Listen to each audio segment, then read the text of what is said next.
So there's not an actual gun in the theater, so don't worry about it. Oh, the Range College students, there's a sign-in sheet in the lobby. So some people are getting credit, stuff like that. So there's a sheet in the lobby, so be sure to fill that out if you're here for the Range. Other than that, thank you for coming, and we hope you enjoy the show.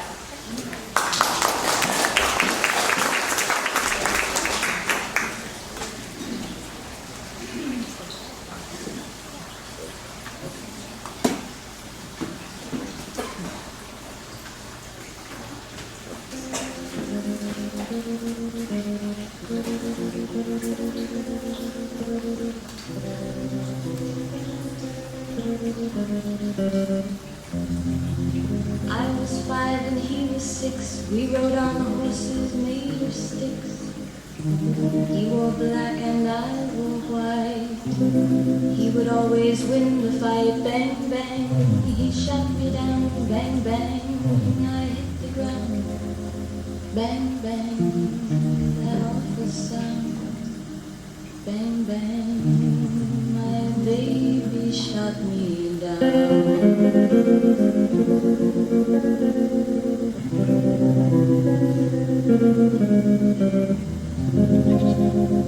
Seasons came and changed the time. When I grew up I called him mine. He would always laugh and say, remember when we used to play? Bang, bang, I shot you down. Bang, bang, you hit the ground. Bang, bang, that awful sound. Bang, bang, I used to shoot you down.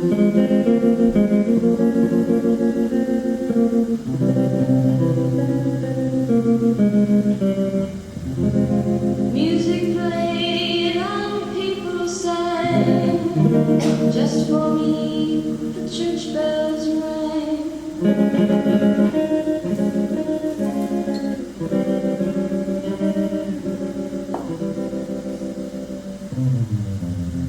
Now he's gone, I don't know why. And till this day sometimes I cry. He didn't even say goodbye. He didn't take the time to lie. Bang, bang, he shot me down. Bang, bang, I hit the ground. Bang, bang, that awful sound. Bang, bang, my baby shot me down.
I mean, if we being colder, we'll draw. Hey, while you live, draw your neck down, Calder. I strike quickly, being moved. But that's not quickly move to strike. The dog of the house of Montague moves me. To move is to stir. Rebounding is to stand. Therefore, if thou move, thou runnest away. Now, the dog of that house shall move me to stand. I will take the wall of any man or maid of Montague. It shows thee a weak slave, for the weakest goes to the wall. True, and therefore women, being the weaker vessels, are ever thrust to the wall. Therefore I will push Montague's men from the wall and thrust his mates to the wall. The quarrels between our masters and us, they're men. 'Tis all one. I will show myself a tyrant. When I have fought with the men, I will be cruel with the maids and cut off their heads. The heads of the maids. I the heads of the maids, or their maiden heads, taken what since thou wilt. It was taken since they feel it. He they shall feel while I am able to stand, and 'tis known, I am a pretty piece of flesh. Draw thy tool. Here comes two of the house of Montague. My naked weapon is out, core, I will back thee. I'll turn thy back and run. Fear me not. No, Mary, I fear thee. Let us take the wall of our side, let them begin. I will fry as I pass by, let them take it as they list. Nay, if they dare, I would bite my thumb at them, which is a disgrace to them if they dare.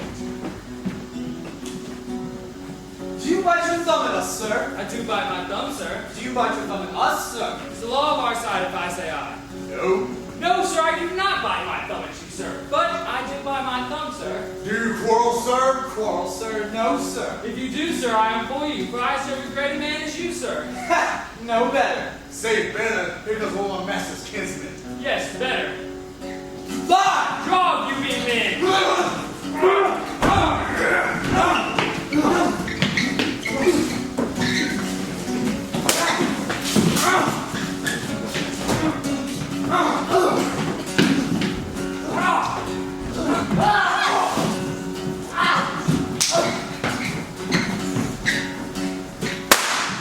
Hark, fools! You don't know what you do!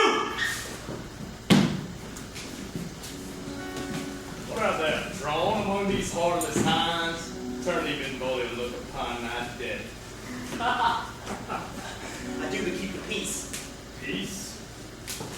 Peace! I hate it! As I hate hell. All Montagues. And thee.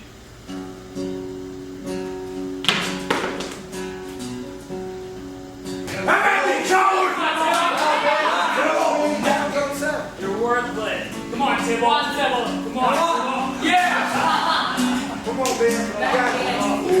Come on, Tibble. Get him, Tibble. Yeah! Come on, Ben. Take him out, Tibble. Take him out. Take him. Yeah! Yeah, Tibble. Come on, Ben. You got it. Come on, Tibble. Come on, Tibble. Take him. Yeah! Yeah! Finish him. Oh! Get him, Tibble. Yeah, get him. Yeah! Yeah! Come on, Tibble. Oh, yeah!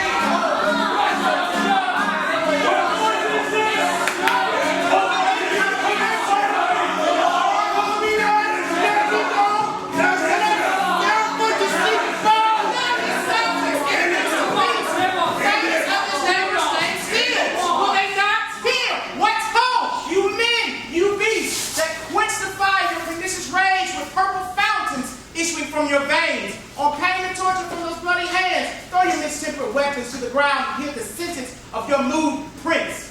Three simple brawls, bred of an airy word by thee, O Capulets and Montague, that thrice disturbed the quiets of our streets, and made the Romans ancient citizens cast by their grave seeming ornaments, to wield, O partisans, in hands as old.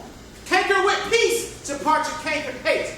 If ever you stir my streets again, your lives shall pay the forfeit for the peace.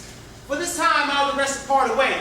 You Capulets shall come along with me. And Montague, come you this afternoon to know for the pleasure of this place. To old Freetown, our common judgment place. Once more, pain and death, all men depart.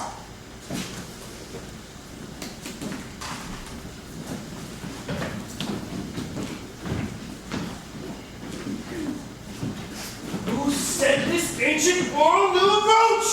Speak, nephew! Were you by when it began? Here were the servants of your adversary and yours, close fighting your idea approach. I drew to part them, and in the instant came the fiery Tibble. As we were interchanging thrusts and blows, came more and more and fought on part, until the prince came and parted either part. There is Romeo. Saw you him today? Right glad I am he was not at this fray. Sir, An hour before the worship sun peered back the golden window of the east, a troubled mind dragged me to walk abroad. So early walking did I see your son. Towards him I made, but he was ware of me and stole into the covert of the wood. Many a morning hath he there been seen, augmenting with tears the fresh morning dew, adding more clouds to clouds with his deep sighs. But all as soon as the all-cheering sun should in the furthest east begin to draw the shady curtain from Aurora's bed, home steals my heavy son and pens himself there in his private chambers, shuts up the windows, locks far daylight out, and makes for himself an artificial night. Black and portentous may these humors prove unless good counsel the cause remove. My noble uncle, do you know the cause? I neither know it nor can learn of it. Have you importuned him by any means? Both by myself and many other friends. But he his own affections counsel waits to himself. I will not say how true. But he is so secret, so close, so far from sounding or discovery, as is the bud bit of the envious worm, ere it can spread its leaves to the air, or dedicate its beauty to the sun. Could we but learn from whence these sorrows grow, we would willingly give cures, no. I'll know his grievance would be much denied. I would though, were so lucky glad I say. Come, sir, let's away.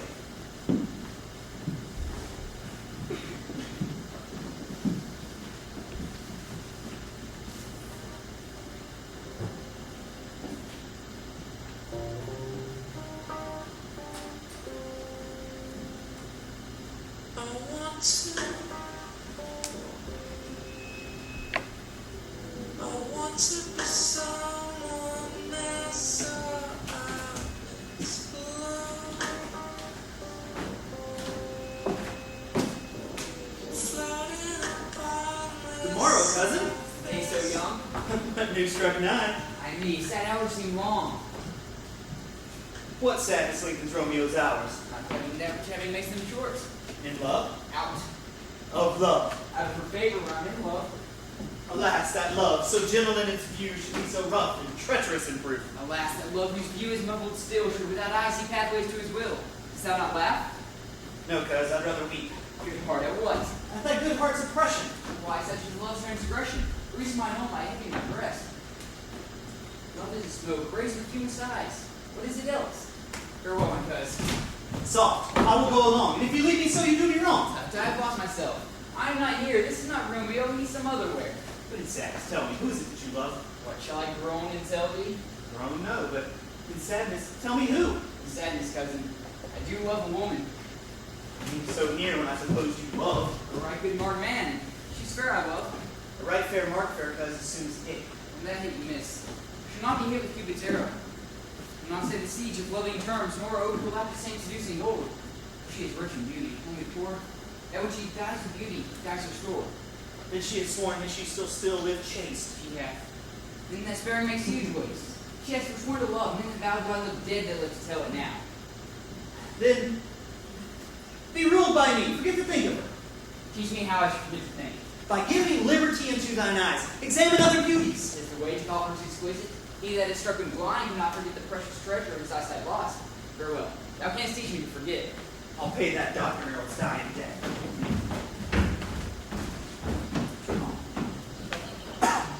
But Montague is bound as well as I in penalty of life. And 'tis not hard, I think, for men so old as we to keep peace. Well, of honorable reckoning are you both, and pity 'tis that you lived at odds for so long. But now, my lord, what you said my suit. But saying over what I have said before, my child is yet a stranger in the world. She hath not seen the change of 14 years. Let 2 more summers wither in their pride, ere we make him feel like being right. Younger than she are happily mother's maid. Too soon marred are those so early made. The earth has swallowed all my hopes but she. She is the hopeful lady of my birth. But woo her, gentle heirs, give her heart. My will to her consent was but a part. If she agree, within her scope of choice lies my consent, and fair according to voice. This night I hold an old custom feast, whereto I've invited many a guest such as I love, and you among the store. One more most welcome makes my number more. At my courthouse tonight, look to behold earth-treading stars that make dark heaven light. Such comfort as we lusted young men feel with well-appareled April on the heel of limping winter treads, even such delight. Among fresh female blood shall be this night prepared at my house. Hear all, all see, and like her most who's married, shall we, which all more view of many mine being one may stand in number, though in reckoning none. Come, go with me. Go, sir. Trudge about to their own and find those persons out whose names are written there to them, say, my house, and welcome on their pleasure's day.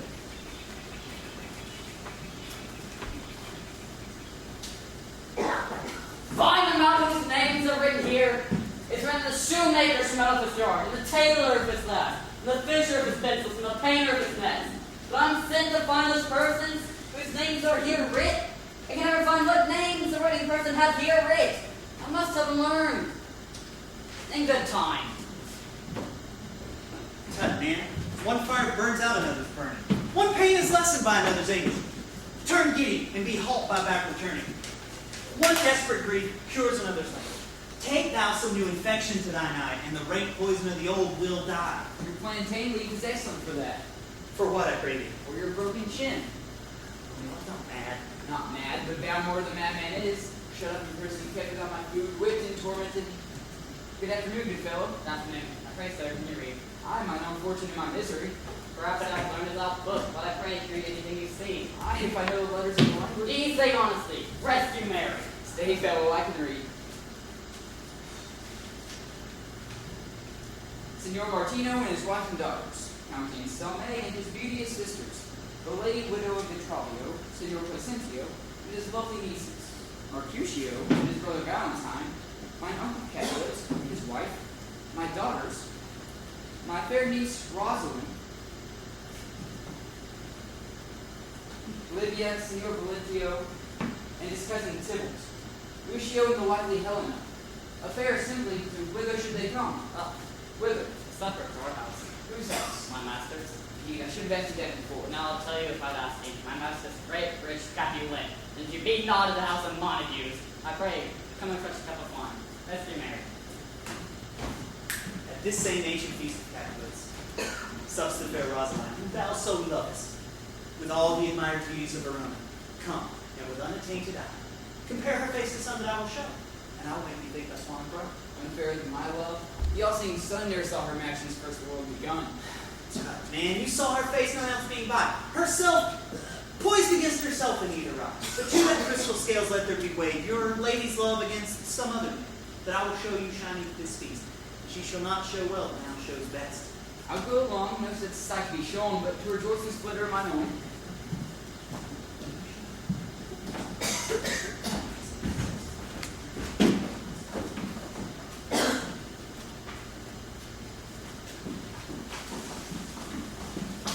Nurse! Where's my daughter? Call for it to me. Well, now, by my maidenhead, at 12-year-old, I better her come. What lad? What lady bird? Heaven forbid, versus girl. What Juliet? How now you call? Your mother.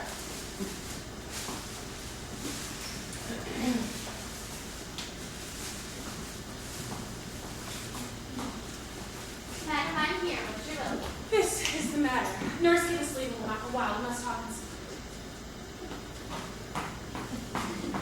Nurse, come back again. I have remembered me. Thou hearest our counsel. Thou knowest my daughter of a pretty age. Faith, I can tell her age until the very hour. She's not 14. Oh, I'm late 14 with my teeth, and yet to my teeth be it spoken, I have but 4. She is not 14.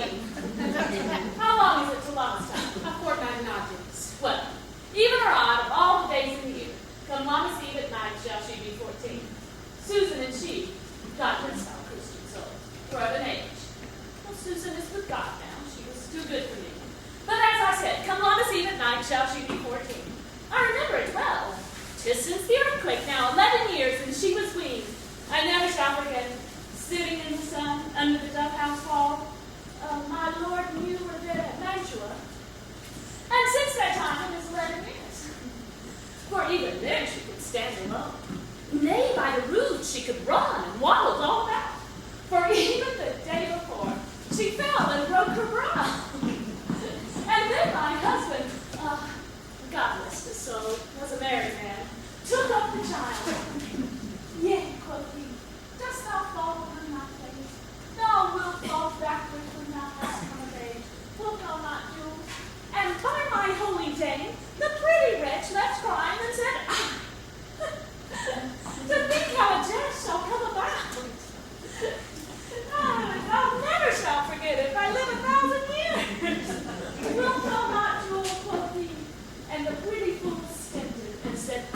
Enough of this, I pray thee, hold thy peace. Yes, ma'am.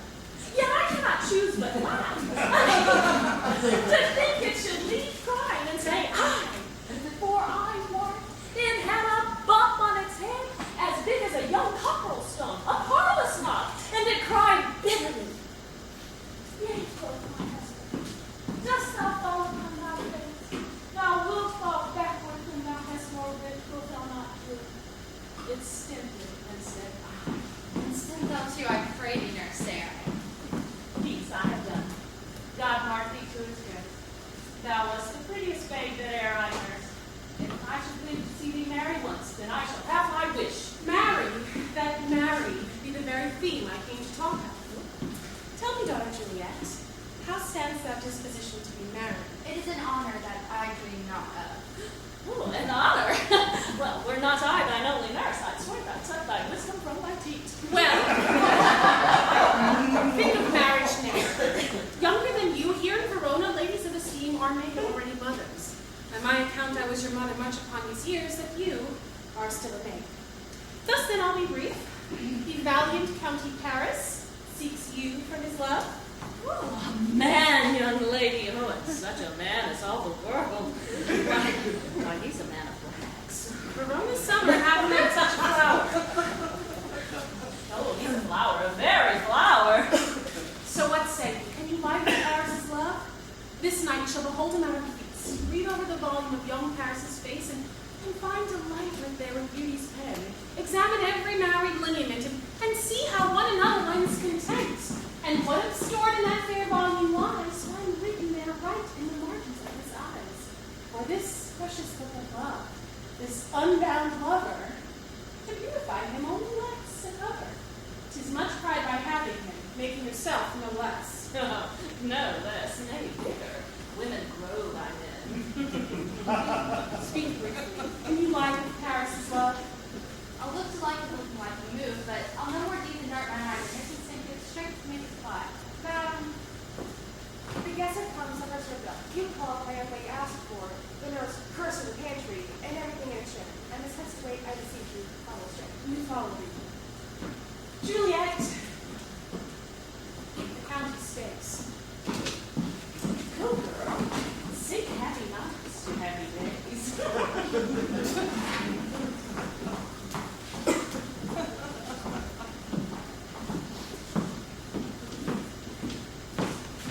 What, shall the species vote for excuse, or shall we on without an apology? The date is out of such publicity. Let them measure us how they will. We measure them and measure people. Give me a light. Nay, gentle Romeo, we must have you dance. I believe you have dancing shoes and nimble soul. I have a soul of flesh, so station to the ground I cannot move. But you are a lover. Borrow Cupid's wings, and with them soar above a common bound. Two sword pierce the shaft of sword of his light feathers. So bound. Not bound to pitch, but go low. The lost heavy burden do I see. And to sink in it should you burden love. Too great oppression for a tender thing. Is love a tender thing? It is too rough, too rude, too boisterous, and it pricks like thorn. If love be rough with you, be rough with love. Prick love for pricking, and you beat love down. A case to put my visage in, a visor for a visor. What care I? What curious eye doth quote deformities? Here the beetle brow shall blush for me. Come, knock, enter, and no sooner in than every man could take him to his legs. Let one's light of heart take over the senseless rushes of their heels. Rhyme proverb grandchild phrase. I'll be a candle holder and look on. The game was ne'er so fair. I'm done. Tut, dumb's the mouse, the constable's own word. If thou art done, we'll pull thee from the mire of this Sir Reverend's love, where thou outstiffest, stickest up to the years. Come, we burn daylight, ho! Nay, that's not so. I mean, sir, in delay we waste our lights in vain, like lamps by day. Take our good meaning, for our judgment sits 5 times air in our 1 5 ways. We mean well in going to this mask, but 'tis no wit to go. Why, may one ask? I dreamed a dream tonight. And so did I. Well, what was yours? That dreamers often lie. In bed asleep while they do dream things true? Oh, I see Queen Mab hath been with you. She is a fairy's midwife, and she comes in shapes no bigger than an agate stone on the forefinger of an altar. Drawn by a team of little atomies, thwart men's noses as they lie asleep. Her wagon spokes are long spider's legs. The cover grasshopper's wings.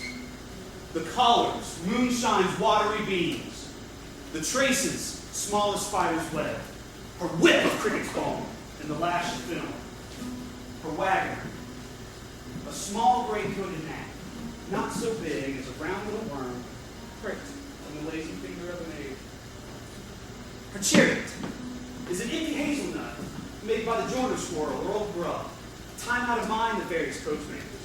And in this state she gallops night by night through lovers' brains, and then they dream of love. Over courtiers' knees who dream on courtesy straight, over lawyers' fingers who straight dream on fees, over ladies' lips who straight on kisses dream, which oft the angry matter of blizzard's plagues, because the breast of sweet meats tastes hard. And sometimes she gallops over a courtier's nose, and dreams he is smelling out of soup. And sometimes she comes with a tight pigtail, tickling a parson's nose as he lies asleep. And sometimes she gallops over a soldier's neck, and dreams he of cutting foreign throats, of breeches and moscatos, Spanish blades, of hells, 5 fathoms deep. And a nun drums in his ear, at which he starts and wakes, and being thus frighted, swears a prayer too, and sleeps again. This is the very matter that plats the maids of horses in the night, and baits the elf lock in the foul sluttish hairs, which once untangled much misfortune bodes. Oh, this is she, that when maids lay on their backs, presses them, and learns them first to bear. Oh, this is she, this is she! Peace, Mercutio, peace, thou talkest of nothing. True. I talk of dreams, which are the children of an idle brain, begot nothing of vain fantasy, which is as thin of substance as the air, which woos even now the frozen bosom of the north, and being thus angered, puffs away from thence, turning its face to the dew-dropping south. Come. This wind you speak of blows us from ourselves. Supper is done, and we shall come too late. I fear too early. For my mind misgives and constants, yet hanging in the stars, shall bitterly begin this night's revels. Expire the term of it, the despised life flows within my breast, but some vile forfeit of untimely death. But he that hath steered my course, stirred my sail. On, lusty gentlemen. Strike, drum! Yeah!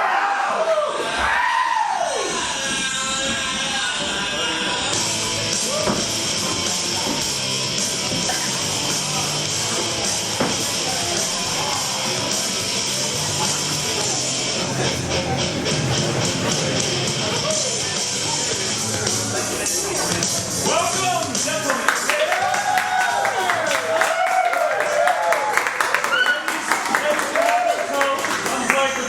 Shall have a bout with you. Yeah. Ah, my mistresses.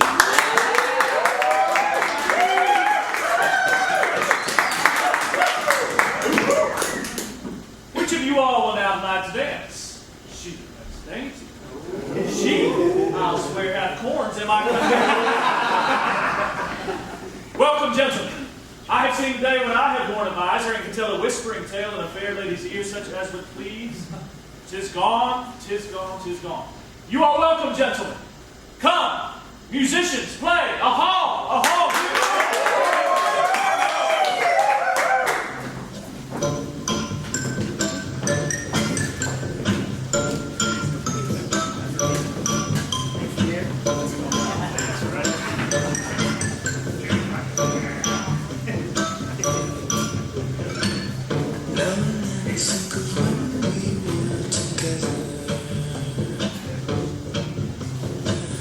You said you felt so happy you could die. I told myself that you were right for me, but felt so lonely in your company. But that was love and to make us still remember.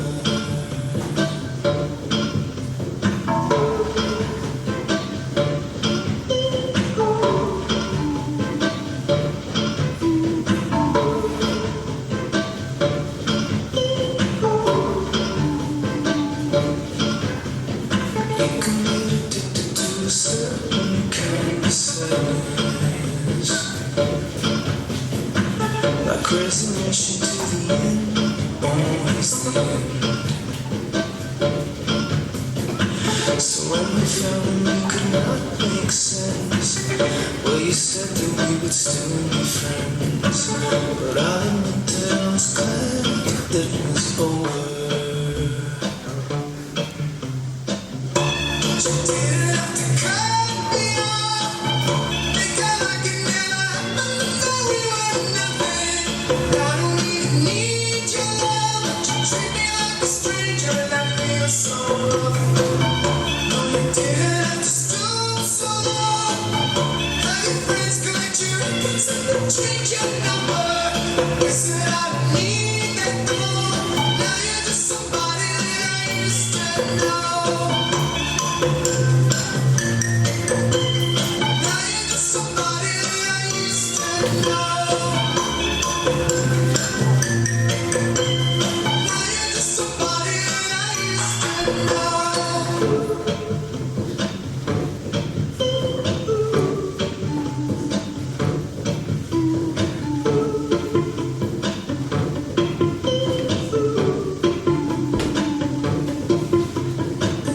Now and then I think of all the times you screwed me over,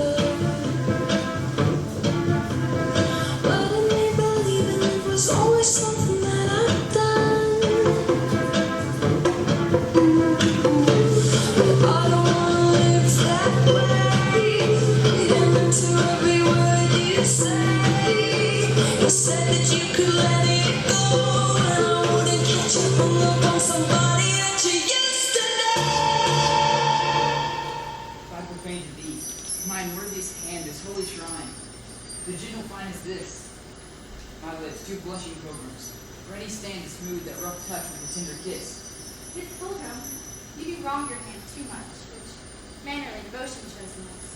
The saints have hands, the pilgrim's hands do touch, and palm to palm is holy palmer's kiss. Not saints' lips and holy palmers too. I, pilgrim, lips they receive in prayer. We can be the saints with lips do what hands do. They pray. Saints do not move though grant for prayer's sake. They do not move. All my prayers effect I take. Thus from my lips to yours, my sin is purged. And my lips the sin that they took. Sin from thy lips, no trespass, sweetly urge. Give me my sin again. Be kissed by the blood again.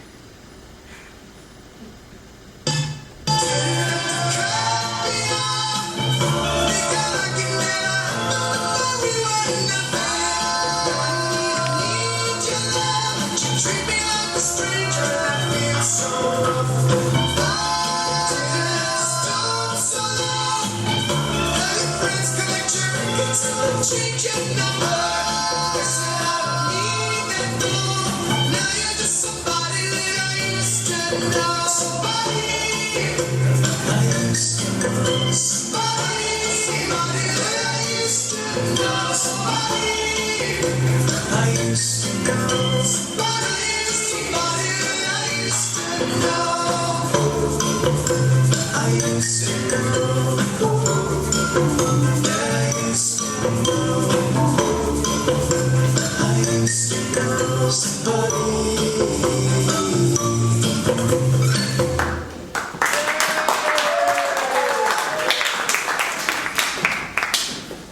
What lady is that which doesn't reach the hand of yonder knight? I know not, sir. Have I ever seen true beauty till this night? This wise boy should be a Montague. What dares the slave come hither with an antic face to fleer and scorn an Iceland? Now by the stopping honor of my kin to strike him dead, I hold it not a sin. Why, how now, kinsman, wherefore storm you so? Tis a Montague or a fool! Young Romeo, is it? Tis he.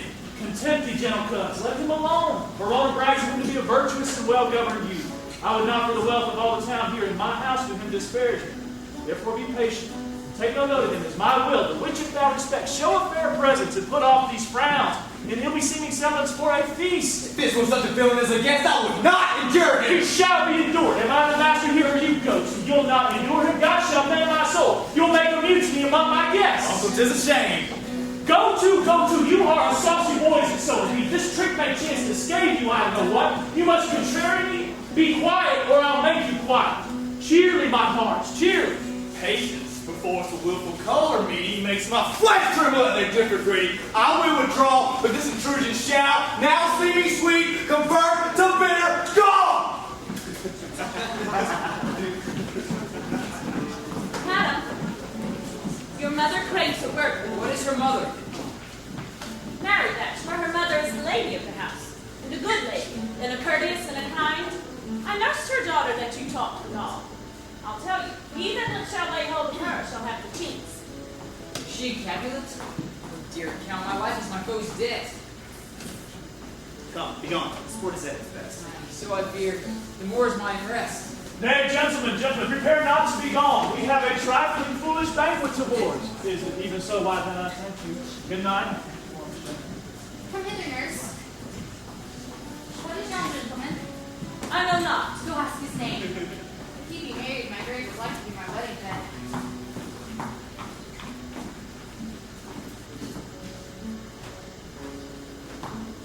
His name is Romeo and Juliet, the only son of your great enemy. My only love sprung from my only hate. Too early seen unknown and known too late. Prodigious birth of love is that I must love a loaded enemy. What's this? What's this? A rhyme I learned even now when I danced with all. Juliet! Anon! Come, let's away. The strangers all are gone.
My cousin Romeo.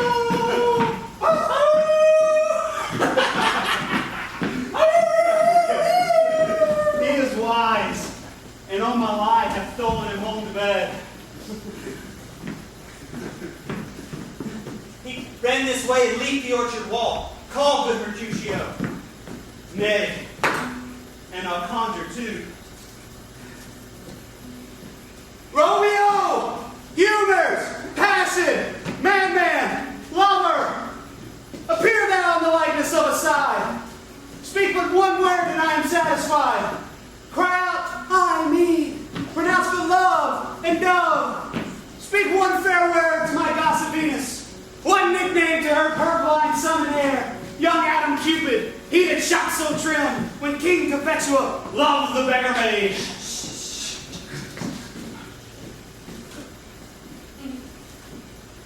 He heareth not. He moveth not. He stirreth not.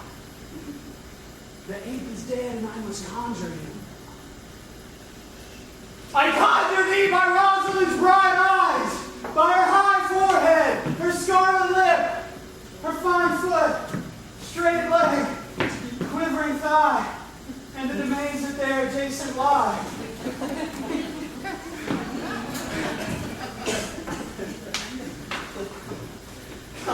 He is run into these woods to be consorted with the envious night. Blind is his love, and best befits the dark. If love be blind, love cannot hit the mark. Now will he sit under these medlar trees and wish his maids were that type of fruit? As maids call meddlers as they laugh along. Oh, Romeo, that thou wert, she an open, etc., thou a poppering pear. Oh, Romeo, good night. Out to my truckle bed. This field bed is too cold. Come, shall we go? Go, for 'tis in vain to seek him that needs not to be found.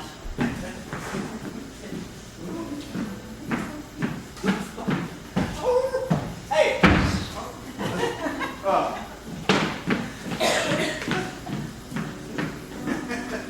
Oops.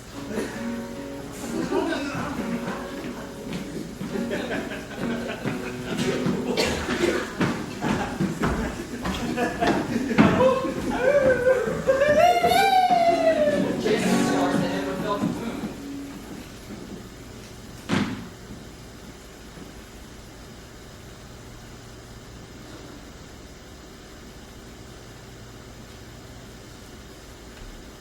Soft. What light through yonder window breaks? It is the east, and Juliet is the sun. Arise, her son, and kill the envious moon. He is already sick and pale with grief. Thou and her maid art far more fair than she. It is my lady, or it is my love. That she knew she were. She speaks, yet she says nothing. What is that? Her eye discourses. I will answer it. I'm too bold. It is not to me she speaks. Through the fairest stars in all of heaven. Her eyes were through the airy regions stream so bright that birds would sing and think it were not night.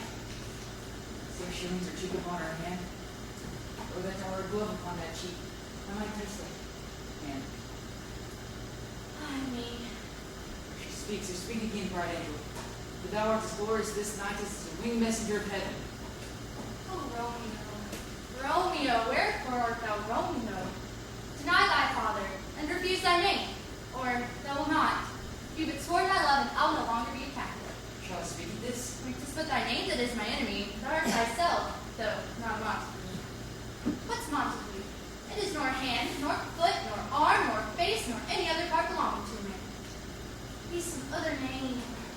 What's in a name? Thou should call a rose by any other name that's not sweet. So, Romeo would, working out Romeo called, retain that dear perfection which he was without that title. Romeo, doff thy name, and for that name which is no part of thee, take all myself. I take that word. Henceforth I never will be Romeo. The screen tonight, so stumblest on my counsel.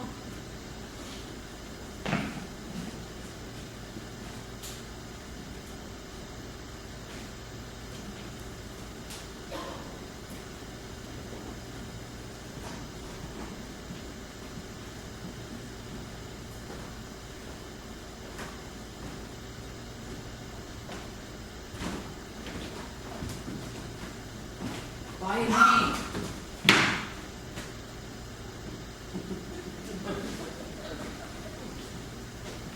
I know not how to tell thee who I am. My name, dear saints, is hateful to myself, because it is an enemy to thee. But I have written, I will tear the word. My ears are kind of turned from the words of that from his utterance. Yet I know the sound. Art thou not Romeo and the Montague? Neither, fair saints, if either of thee dislike.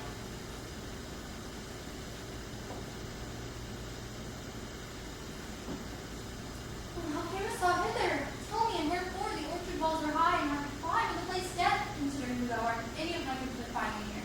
There lies more peril in thine eyes than 20 of them. Thou love me? Let them find me here. My life were better ended by their hate than death road, wanting of thy love. Which direction comest thou out of this place? I My love, you first did prompt me to inquire. You lent me counsel, and I went to mine.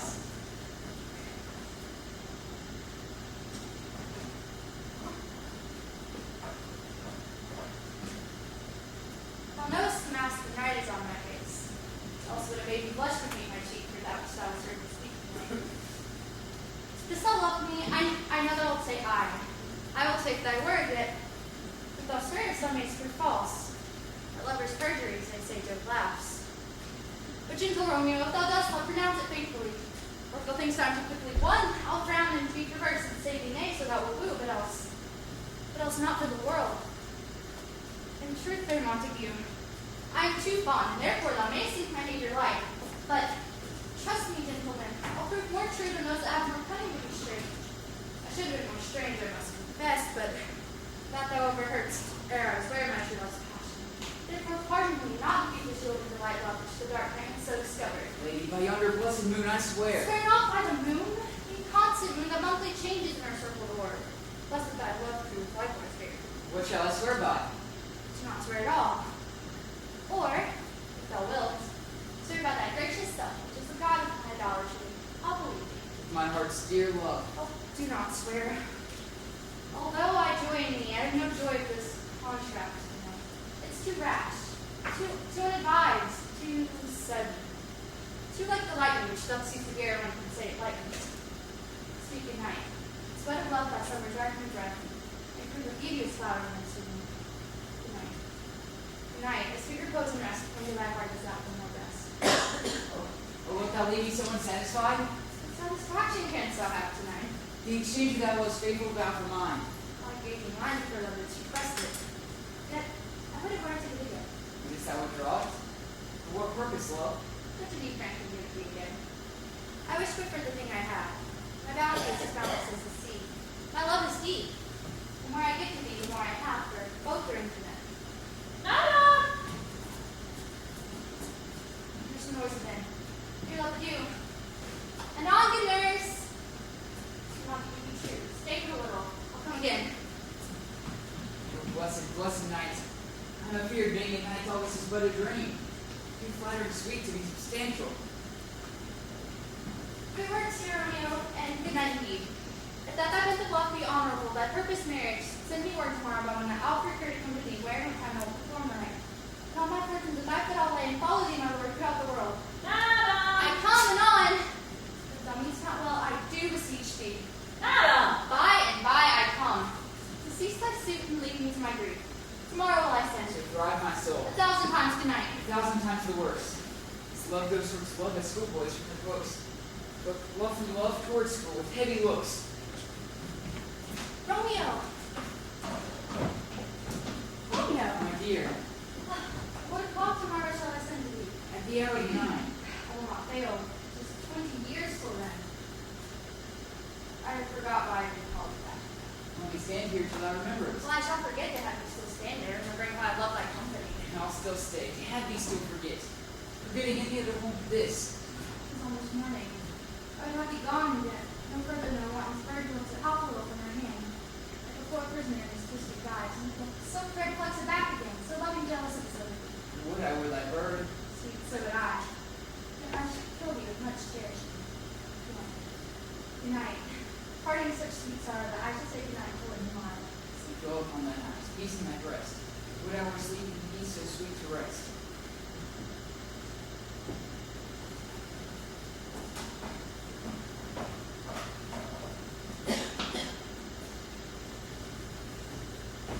Hence will I to my ghostly mother's cell, her help to crave, my dear hap to tell.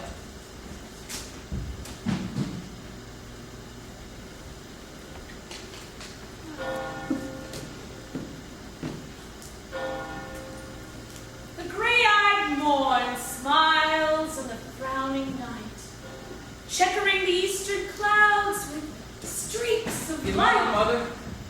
Oh, what early tongue so sweet saluted me?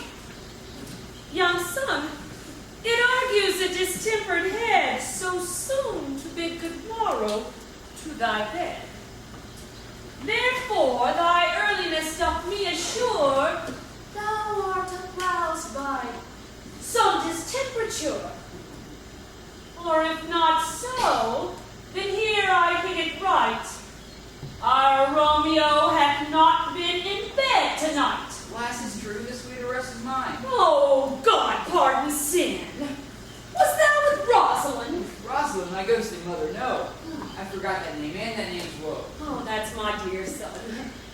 But where hast thou been then? Until the arrow thou askest me again. I had been feasting with mine enemy, where, on a sudden one half wounded me. That's by me wounded. Both are remedies with thy help, and with this wise.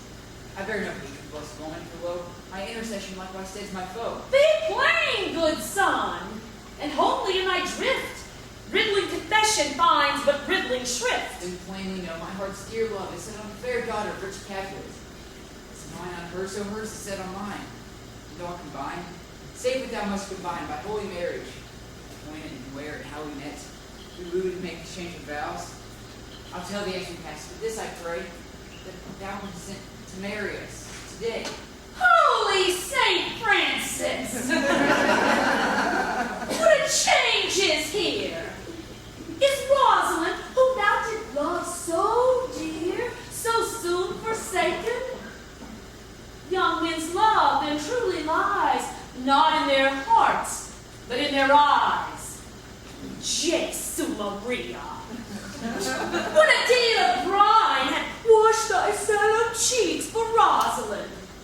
How much salt water thrown away in waste to season love that of it doth not taste!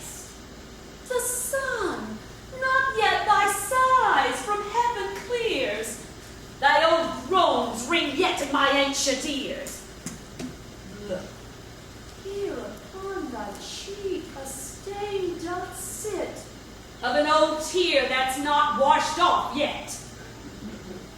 If ever thou wast thyself, and these woes thine, then thou and these woes were all for Rosalind. And art thou changed? Pronounce this sentence then.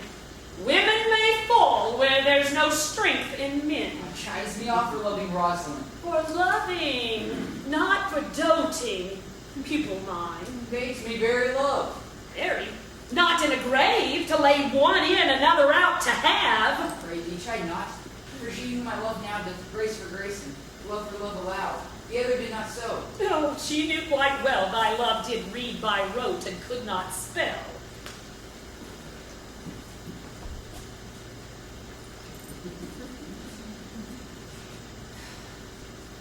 Come, young waverer.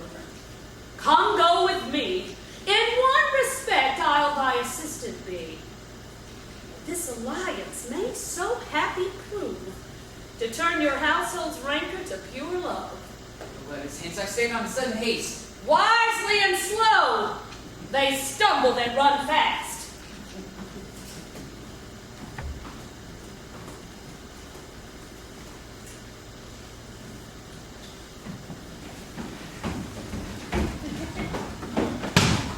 Where the devil can this Romeo be? Came he not home tonight? Not to his father's, I spoke to his man. That same pale, hard-hearted wench, that Rosalind, she torments him so he'll sure run mad. Tybalt, the kinsman of old Capulet, has sent a letter to his father's house. A challenge on my life. Romeo will answer. Any man can write may answer a letter. Nay, Romeo will answer it, the master's letter. How he dares being dared. Alas, poor Romeo, he's already dead. Stabbed with a white wench's black eye, shot through the ear with a love song, the very pit of his heart, cleft by the blind boy's butt shaft. And is he a man to encounter Tybalt? Why, what is Tybalt? More than the Prince of Cats, I tell you. Oh, he is courageous, Captain Conquerors. He fights choosing prick song, keeps time, distance, and proportion. Rest me his middle rest. 1, 2, and third in your bosom. Oh, the very butcher of a silk button. A duelist, sir, a duelist. A gentleman of the very first house. What? The pox of such antic. By Jesus, a very good blade, a very tall man. A very good whore. Is this not such a lamentable thing for your thus afflicted by these strange flies? Oh, they're bones, they're bones. Here comes Romeo. Here comes Romeo. Like a dried herring without its roe. Flesh, flesh, how art thou fishified? Bonjour, Senor Romeo. Here's a French salutation for your French slop.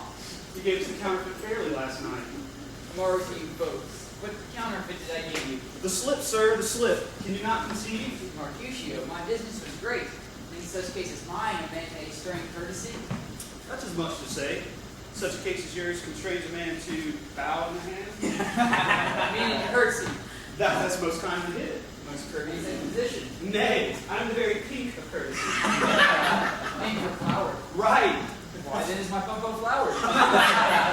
Well, follow me this jest till thou hast worn out thy pump, that when the wearing soul of it is worn, the jest may remain in the wearing soul singular. Single soul jest, solely singular. With a singleness. Between us, good Benvolio, my wit's face. Switch and spurs, I'll cry match. Nay, with thy wits run the wild goose I am done. For thou have more of the wild goose than one of thy wits. I'm sure I have in my whole 5. Was I with you there for the goose? I was never with me for anything. I will bite you by the ear for that, Jeff. Naked goose. Bite not. Your wit is a very bitter sweetie, most sharp sauce. This is not well served to a sweet goose. Oh, here's a wit of several, stretched from an inch narrow to an ell broad. I take it at that word broad, which added to the goose proves thee fair and wide, a broad goose. Now is this not better than groaning for love? Now art thou sociable? Now art thou Romeo? Now art thou what thou art? Is art as well as by nature. For this dribbling love is like a great natural, rolling up and down, trying to hide his bottle in a hole. Stop there. Stop there. Thou desirest me to stop in my tail against the hair? Lest thou make thy tail grow large. Oh, I would have made my tail short. For having come to the entire depth of my tail, I meant to occupy the argument no longer.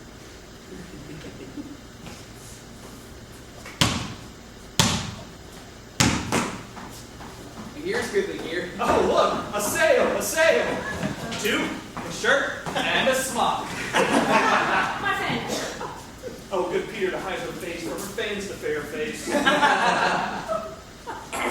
Good ye good morrow, gentlemen. God ye good din, good gentlewoman. Oh, it's a good den. 'Tis no less, the body hand of the dials on the prick of noon. Oh, honey, what a man you are. The gentleman, nurse, that God hath made for himself to mar. Well, by my troth, it is well said, for himself to mark, was eh? Gentlemen, can any of you tell me where I may find Romeo? I can tell you, but young Romeo will be older when you found him than he was when you sought him. I'm the youngest of that name, for fault or worse. You say well. Yea, 'tis the worst well, took in faith, wisely, wisely. Well, if you be he, sir, I desire some confidence with you. She will indict him to some supper. Bard, so low. What is that found? Nothing, sir, unless a hair servant lives with pie, or ere it be spent. Oh, an old hair whore is an old hair whore is very good meat and lead. Word, but a hair that is whore is too much for the store and poor hair to be spent. What? Romeo, go to your father's. Will you dinner? I will follow you. Farewell, ancient lady, farewell. Marry, farewell, I'm pregnant. Tell me,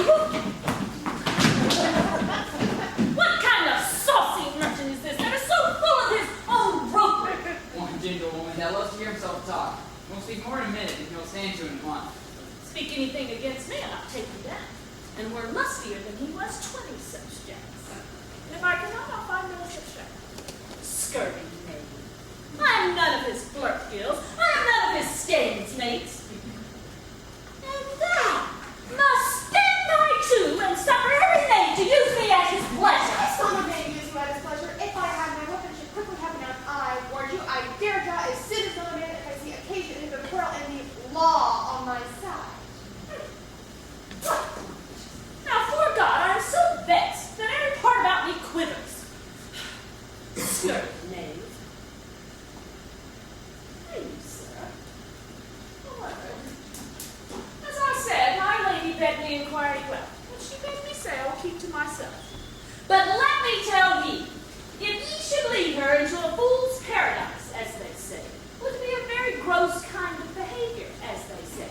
For the gentlewoman is young, and therefore, if you should deal double with her, truly, it would be an ill thing to offer any gentlewoman, and very weak dealing. Commit me to that lady mistress. I protest unto thee. Oh, good heart in the babe. I will tell her as much. Lord, she'll be a joyful woman. What wilt thou tell her, nurse? Thou dost not mark me. I will tell her that you don't protest, which I take as a gentlemanlike offer. Bid her devise some means to come to church this afternoon. And there she shall, at prior alarm to sell, be shrived and married. Here's for thy pains. Oh, no, truly, sir, not a penny. Farewell. Be trust now put thy pains. Farewell. Commit me to thy lady. God in heaven bless thee, sir. Hark ye, sir. What sayest thou, my dear nurse? Your man's secret. Did you ne'er hear say, two may keep counsel, putting one away? I warrant thee, my man's as true as steel. Well, my mistress is the sweetest lady, Lord, when she was craving little thing. Well, now, there is one nobleman in town, one Paris, who would fain lay knife aboard.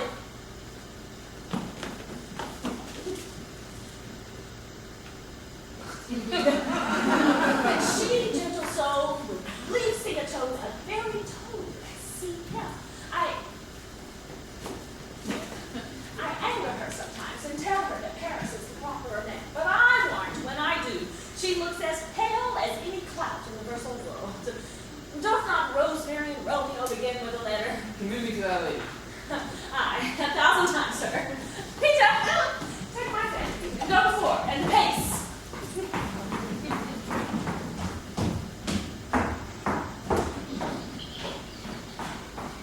clock struck 9 when I did send a nurse. In half an hour, she promised to return. Perchance she cannot meet him. That's not so. She is lame. Well, Harold should be thoughts, which 10 times faster glide than the sun's beams, driving back shadows over lowering hills. Therefore do nimble fingered dust draw up, and therefore have the wings with feet wings. But now is the sun upon the hindmost hill of this day's journey, and from 9 to 12 is 3 long hours. She is now come, that she affections and warm youthful blood should be as swift in motion as a ball. I were to bandy her to my sweet love, and his to me. But old folks, many bandits that they were dead, unwieldy, slow, heavy, and pale as lead. God, oh, honey nurse, what news? Hast thou met with him? Peter, stay at the gate. No, good sweet nurse. Oh, Lord, why look you so sad? Though news be sad, yet tell them merrily, if good. Thou chance news would sweeten me by playing this me with so sour a face. I am weary, give me leave of Fie, how my bones ache, what a jaunt have I had? Would thou hadst my bones and had thy news. Nay, come, I pray thee, speak, good nurse, speak. Yes, what haste? Can you not stay a while? Can you not see that I am out of breath? How art thou out of breath when thou hast breath? Say to me that thou art out of breath. The excuse that thou dost make in this delay is longer than the thou dost excuse. Is thy news good or bad? Let me be satisfied. Well, you know not how to make a choice. You know not how to choose a man. Romeo, no, not he. Though his face be better than any man's, yet his leg excel all other men's. For a hand, a foot, and a body, though they be not talked on, yet they are best compared. He is not the flower of courtesy, but I'll warrant he is as gentle as a lamb. Well, all this did I know before. What says he of our marriage? What of that? My head, how it aches, it beats as though it was all in 20 pieces, and I'm back on the other side. Be sure your heart for sending me about. How should catch my death from jaunting up and down. Faith, I am sorry that thou art not well. Sweet, sweet, sweet nurse, tell me, what says my love? Your love says, like an honest gentleman, and a kind and a courteous and a handsome, a warrant, a virtuous. Where is your mother? Where is my mother? She is within. Where should she be? How oddly thou repliest. Oh, is this the poultice for my aching bones? Henceforward, do your messages yourself. Come, what says Romeo? Have you leave to go to Shrimp today? I have. Then hie you hence to Friar Lawrence's cell. There stays a husband to make you a wife. Ah, now comes the wanted blood in your cheeks. Well, they'll be in scarlet straight at any use.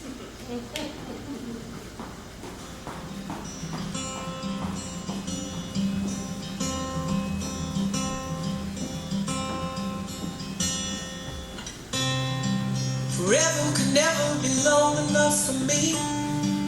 Feel like I've had long enough with you.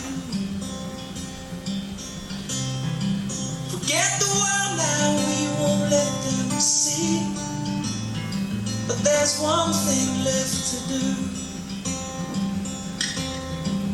that the weight has lifted. Love has surely shifted my way. Marry me, staying every day. Marry me. If I ever get the nerve to say hello in this cafe, say you will. Say you will.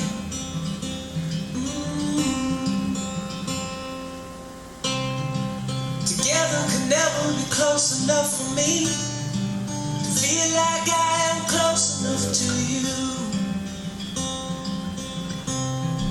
You wear white and I wear out the words I love you, and you're beautiful. Now that the wait is over, So smile the heavens upon this holy act.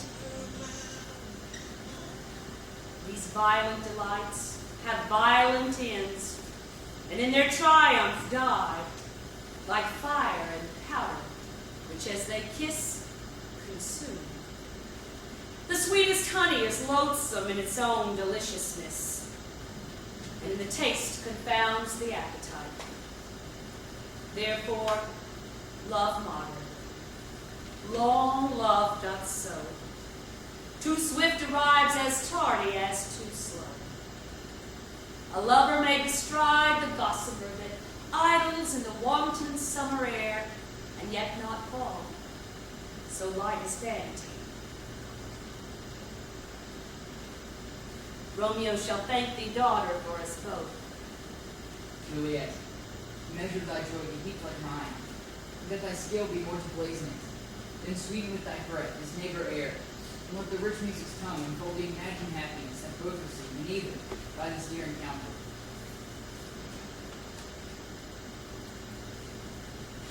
Conceit, more rich in matter than in words, rags of substance, not of ornament. They are but beggars that can count their worth. My love is grown to such excess that I cannot sum up half my love. For by your leaves, you shall not stay alone, till Holy Church incorporate two in one.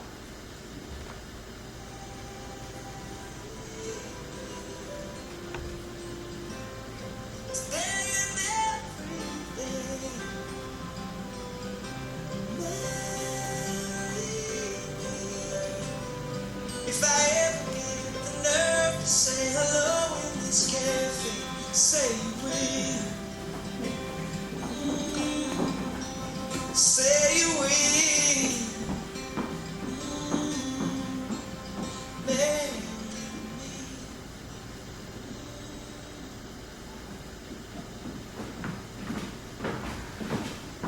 Pray be here, Mercutio. Let's retire. The day is hot, the Catholics abroad, and if we meet, we shall not escape a brawl. These hot days has the mad blood stirring. You are like one of those fellows who enters the confines of the tavern, claps me the sword upon the table, and says, God send me no need of thee. And by the operation of the second drink, draws it on the drawer, when indeed there is no need. Am I like such a fellow? Come, come. You are as hot a jack in thy mood as any in Italy, and thou art as soon moved to be moody, and as soon moody to be moved. Then what? Nay, and were there two such, we would have none surely, for one would surely kill the other. Why, thou wilt quarrel with a man for having a hair more or a hair less in his beard than thou hast. Thou wilt quarrel with a man simply for cracking nuts, because thou hast hazel eyes. What eye, such an eye such as this, would spy out such a quarrel? Why, didst thou not fall out with a man for coughing in the street, because he hath wakened thy dog that hath lain asleep in the sun?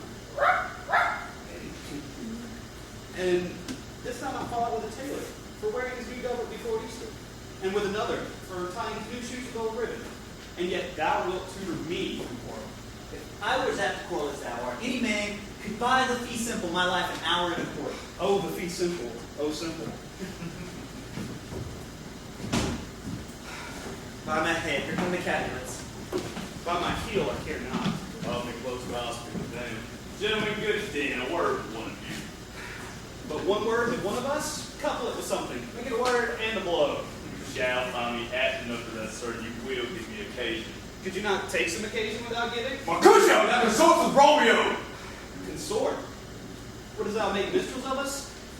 Here's my fiddlestick. Here's that shall make you dance. Zounds, consort. Come, here all I have upon us. Either depart into some private place, or else to air coldly your grievances, or else depart. Here all eyes gaze on us. Men's eyes remain to look, so let them gaze. I will budge for no man's pleasure eye. Well, peace be with you, sir. Here comes my man. And I'll be hanged, sir, if you wear your livery. Mary, go before the field. He'll follow you. You're worshiping that sentiment, talking man. Romeo! The hate I bear for thee can afford no better turn than this. Thou art a villain! Tybalt, the reason I have to love thee doth much excuse the apprehending rage to such greeting. Villain am I none, therefore farewell. See thou knowest me not. Boy, this shall not excuse the injuries that has done me, therefore turn and draw! Do protest, I never injured thee, but love thee more than thou canst devise. Until thou shalt know the reason of my love.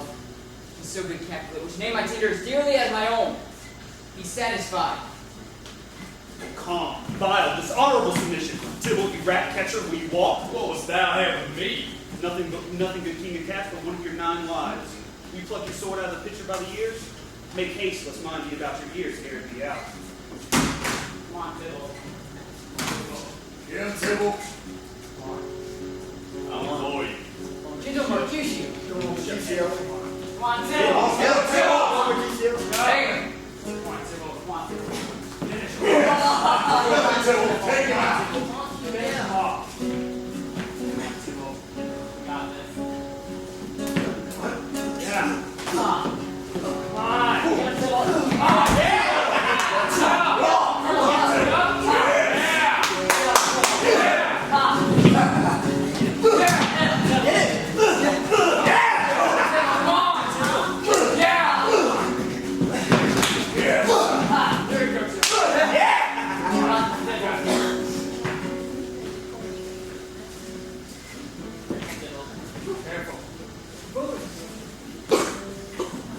First blood, Tybalt.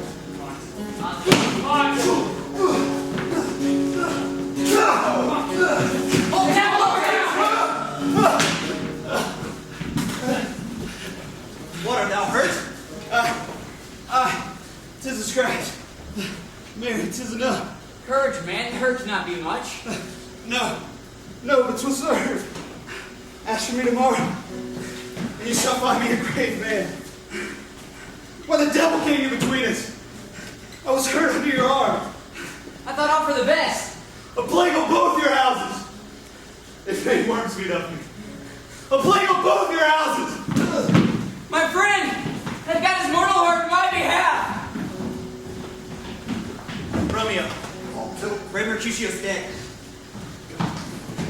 Now, Tybalt, Mercutio's soul is a little way above our heads. His staying for thine to keep him company. Either thou or I or both must go with him.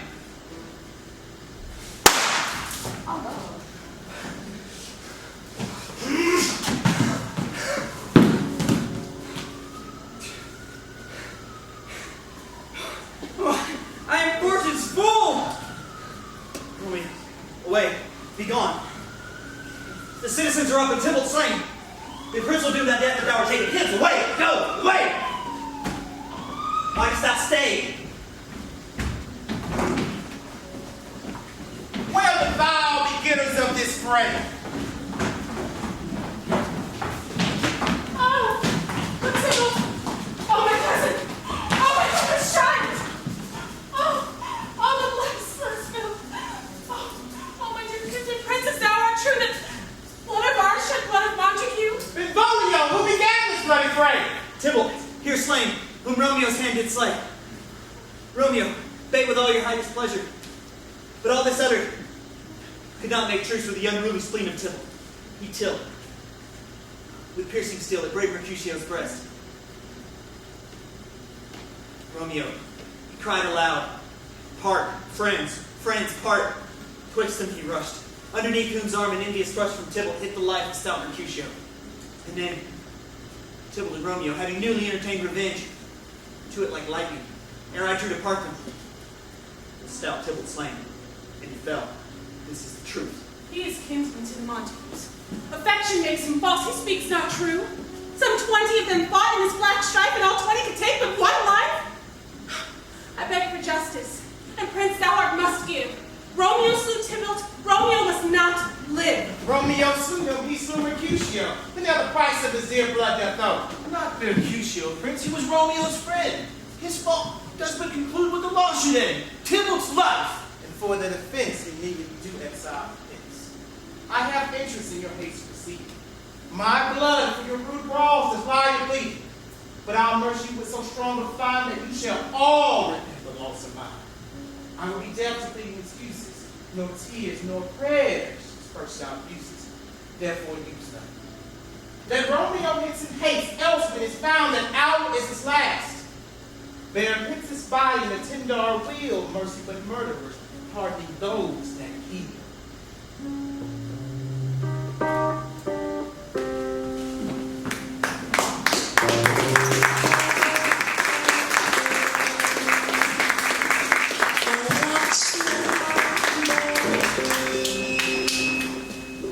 I want to be someone else, so I'll explore. Floating upon the surface for the bird. The bird. The bird.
But it's gonna fall out weird.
I mean, not physically, but I mean,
Such vile matter so fairly bound.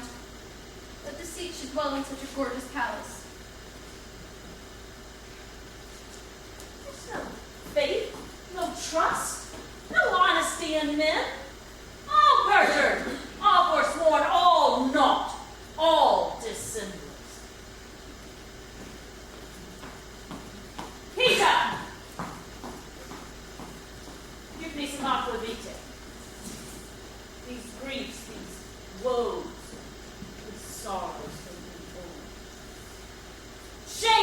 Romeo. Blistered be thy tongue for such a wish. He was not born to shame. Upon his brow shame is ashamed to sit. 'Tis a throne where honor may be crowned, sole monarch of the universal earth. What beast was I to chide at him? Will you speak well of him that killed your cousin? Shall I speak ill of him that is my husband? Ah, poor my lord. What tongue shall smooth thy name when I, thy 3 hours wife, have mangled it? But wherefore villain didst thou kill my cousin? That villain cousin would have killed my husband. Back, foolish tears, back their native spring, your tributary drops flow into woe, which you mistaking offer up to joy. My husband lives, that Tybalt would have slain, and Tybalt's dead that would have slain my husband. All this is comfort, wherefore weep I then? Some word there was, worser than Tybalt's death, that murdered me. I would forget it fain, but it presses to my memory like damned guilty deeds to sinners' minds. Tybalt is dead and Romeo banished. That one word banished had slain 10,000 Tybalts. Tybalt's death was low enough that it did there, but why follow not when she said Tybalt's dead, thy father, thy mother, nay, or both, which modern limitations might have moved. But with the rearward following Tybalt's death, Romeo's banished? To speak thou word his father, mother, Tybalt, Romeo, Juliet, all slain, all dead. Romeo's banished, there's no end, no limit, measure bound in that word's death. No words can that low sound. Where's my father and my mother nurse? Weeping and wailing over Tybalt's corse. Will you go to them? I will bring you thither. Wash they his wounds with tears. Mine shall be spent when theirs are dry for Romeo's banishment. Come, nurse, I'll to my wedding bed, and that not Romeo. Hie to your chamber. I will find Romeo to comfort you. I wot well where he is. He is here at Lawrence's cell. I'll find him. Give this ring back to your neck, and let him come to take his last farewell.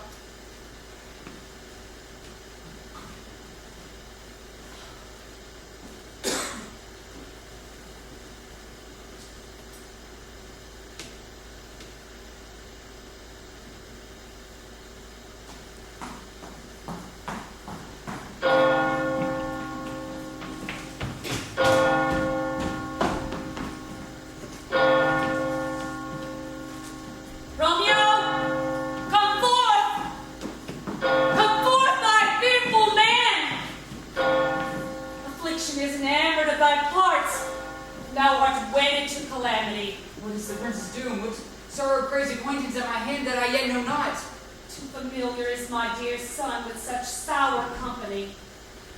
I bring thee tidings of the prince's doom. Well, less than doomsday is the prince's doom. A gentler judgment vanished from his lips.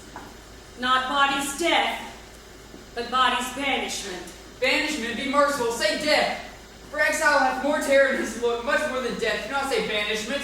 Hence from Verona art thou banished. Be patient. The world is broad and wide. There is no world without Verona walls, but purgatory, torture, hell itself. Hence banished is banished from the world. And world's exile is death.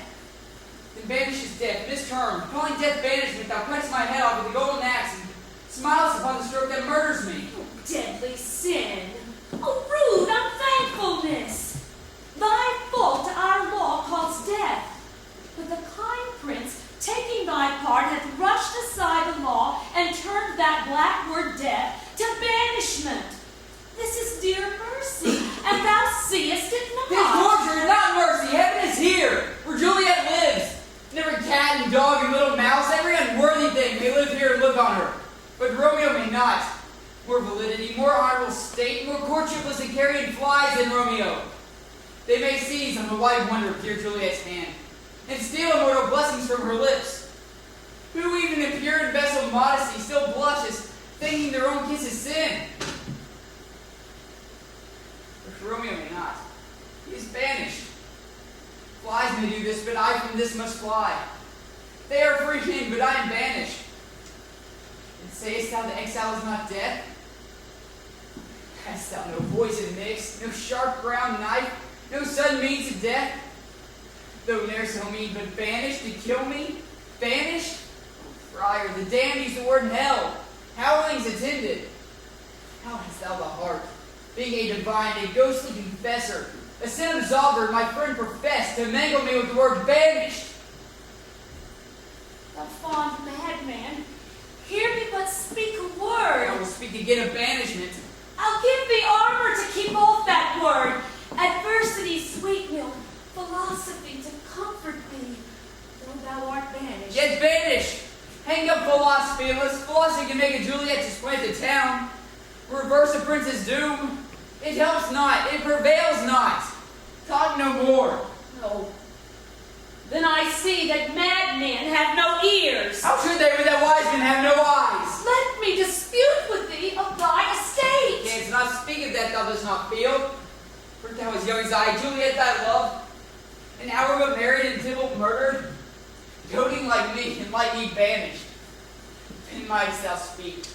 Then mightst thou tear thy hair and fall upon the ground as I do now, taking the measure of an unmade grave. Arise, Romeo. What knocks? Not I. Romeo, hide thyself. Romeo, hark how they knock. Who's there? Romeo, thou wilt be taken. Stay a while. Stand up, run to my study. Bye-bye. God's will, what sinfulness is this? I come. Who knocks so hard? Whence come you? What is your will? Let me come in and you will know my errand. I come from Lady Juliet. Welcome in. Oh, Holy Friar, tell me, Holy Friar, where can I find my lady's lord? Where's Romeo? There, on the ground, with his own tears made drunk. Just as in my mistress's case. Just as in her case. Weeping and blubbering and weeping. Oh, stand up. Stand up. Stand and be a man. For Juliet's sake, for her sake. Rise and stand. Why should you fall into so deep an ode? Nurse. Ah, well, death's the end of all. Speak thou, Juliet. How is it with her? Does she not think me no murderer now that I've stained the childhood of our joy with blood removed but little from her own? Where is she? And how does she?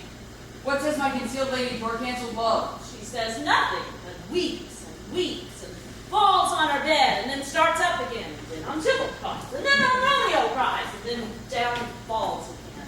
Said that name, shot from the deadly love of a gun, did murder her. As that name's cursed hand murdered her kinsman. Oh, tell me, friar, tell me, what vile part of this anatomy does that name lodge? Tell me that I may sack the hateful mansion. Hold thy desperate hand.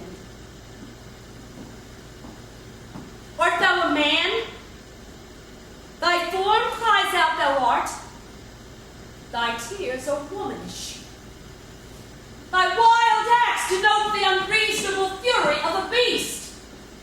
Unseemly woman in a seeming man, or ill-beseeming beast in seeming both. Thou hast amazed me. By my holy orders, I thought thy distemper better tempered than that.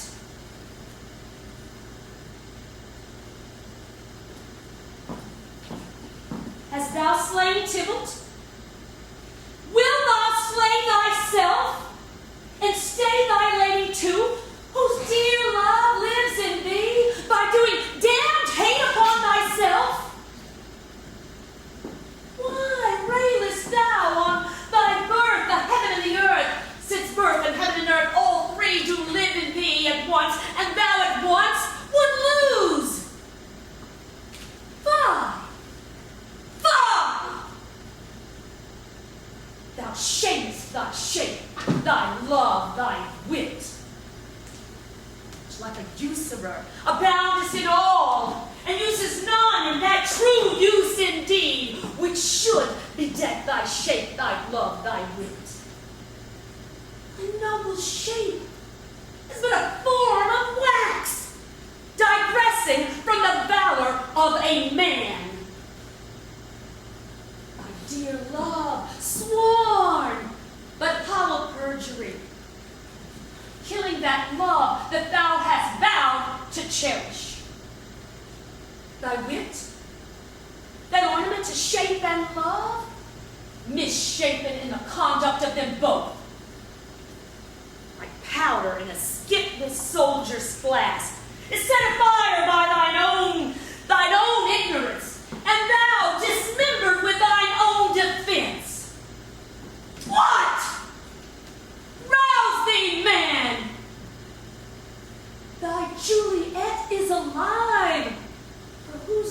sake thou was but lately dead.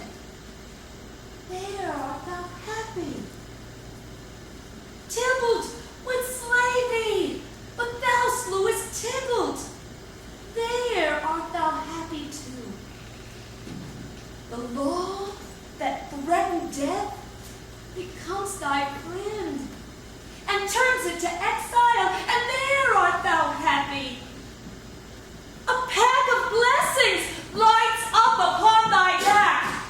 Happiness courts thee in her best array, but like a sullen and misbehaved witch, thou countest on thy fortune and thy love. Take heed. Take heed. Such die miserable. Go. Get thee to thy love as was decreed. Ascend her chamber hence and comfort her. But look, thou stayest not till the watch be set, for then thou canst not pass to Mantua, where thou shalt live, till we can find a time to blaze your marriage, reconcile your friends, beg pardon of the prince, and call thee back with 1,000 times more joy than thou wentest forth in lamentation. Go before, nurse. Commend me to thy lady, and bid her hasten all the household to bed, as heavy sorrow makes the nap unto. Romeo is coming. Oh, I could have stayed all night to hear good counsel. What learning is. I will tell my lady that you will come. So, made my sweet, prepare to chide. Here, sir. A ring she bid me give you, sir. Hide, make haste, for it grows very late. Oh, my comfort is revived by this. Go hence. Good night. Here lies all thy state. Either be gone before the watch be set, or by the break of day disguised from hence. Sojourn in Mantua, I'll find out thy man, and he shall signify from time to time every good hap to you that chances here. Give me thy hand. It's late. Farewell. Good night. And joy past joy calls out on me. The word grief so brief to part with thee. Farewell.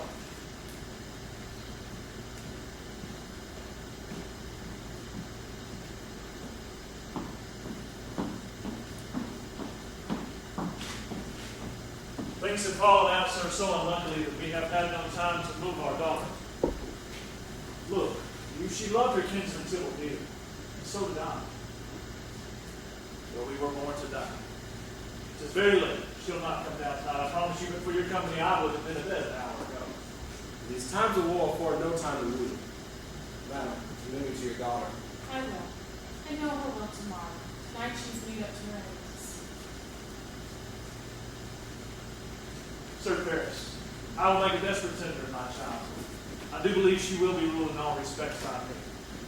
Nay, more, I doubt it not. Wife, go to her ere you go to bed. Acquaint her here of my son Ferris' love, and bid her mark you me on Wednesday next. But soft, what day is it? It's Monday, my lord. Monday. Well, Wednesday is too soon. Thursday, let it be. Thursday, tell her she shall be married to this noble earl. Will you be ready? Do you like this haste? We'll have no great ado, a friend or two, for hark you, Tybalt being slain so late, it may be thought we held him carelessly if we revel much. Therefore, we'll have some half a dozen friends in there, and but what say you for Thursday? Well, my lord, I will that Thursday or tomorrow. Very good. Get you gone. Go to Juliet ere you go to bed, wife. Prepare her up against this wedding day. Farewell. It is so very late. We may call it early by and by.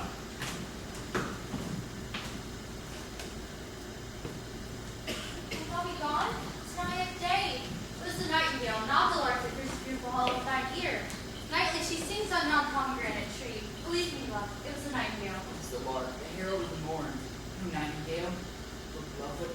In envious streaks do lace the severing clouds of yonder east. I must be gone and live, stay and die.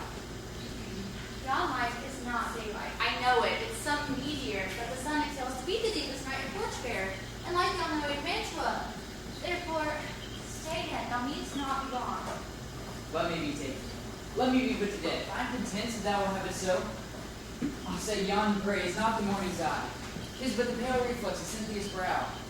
Nor was that the Lord, whose notes do beat the vaulted heaven so high above our heads. I have more care to stay than will to go. Come, death, welcome. Juliet wills it so. How is my soul? Let's talk. It is not dead. It is. It is. Heavens, be gone, away. It's the lark that sings so out of tune, straining harsh discords and unpleasing starts. Some say the lark makes supervision. Does not. So she divided thus. Some say the lark and low-toed change eyes. Oh, I would they exchange voices too, since arm from arm that voice with us affray. Hunting me hence with hunts of the day. Be gone. The light night grows. The light and light, and dark and dark our woes. Madam, Nurse? your lady mother is coming to your chamber. The day is broke. Be wary. Look about. Window, let day in and let life out. Farewell.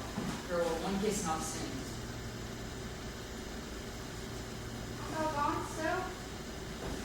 Oh, Lord, I husband, friend. I must hear from thee every day in the hour, for in a minute there are many days. By this count, I shall be much in years ere I can behold my Romeo. I will admit no opportunity that will convey my love to thee. Thinkest thou we shall ever meet again? I doubt it not. And all these woes serve for sweet discourses in our time to come. Oh, God, I have an old abiding soul. Methinks I see thee now art below as one dead in the bottom of a tomb. Either my eyesight fails or thou lookst pale. Trust me, love. Adieu. Adieu. Fortune! Fortune! All men call thee fickle. Thou art fickle, what dost thou intend that is renowned for faith? Oh, be fickle, Fortune, for that I will go, not keep him long, but send him back. Daughter, are you up? The calls. To my lady mother, she went down so late or up so early. Oh, unaccustomed calls with yours are delivered. What have now, Juliet? Madam, I am not well. Never will you from your cousin's death. And what? Will you wash him from his grave with your tears? And even if that footstep does not make him live, therefore have done. Some grief shows much love, but much grief shows him still one that lives. Let me weep for such a feeling loss. Or shall you feel the loss without the friend which you weep for? Feeling so lost cannot choose but ever weep the friend. Well, then, girl, thou weepest not from his death, is that the villain that slaughtered him still lives. What villain, madam? That same villain, Romeo. Villain and he be many miles asunder. God pardon him. I do with all my heart. Yet no man like he doth grieve my heart. That is because the traitor murderer lives. I, madam, from the reach of these my hands, would none that I might avenge my cousin's death. We will have vengeance for it. Fear thou not. I will send to one Mantua, where that banished renegade doth live, and shall give him such an unaccustomed dram that he soon shall keep Tybalt's company. And then I hope thou wilt be satisfied. Indeed, I never shall be satisfied with Romeo until I behold him dead. Is my poor heart for a kinsman vexed? Madam, if you could find out that a man to bear poison, I would temper it, that Romeo, upon receipt thereof, should soon sleep in quiet. Oh, my heart abhors to hear a name who cannot come to him, to wreak the love I bore my cousin upon his body that slaughtered him. Find out the means, and I will find such a man. But enough. Girl, I bring you tidings of joy. Joy comes well in such a needy time. What are they? I beseech your ladyship.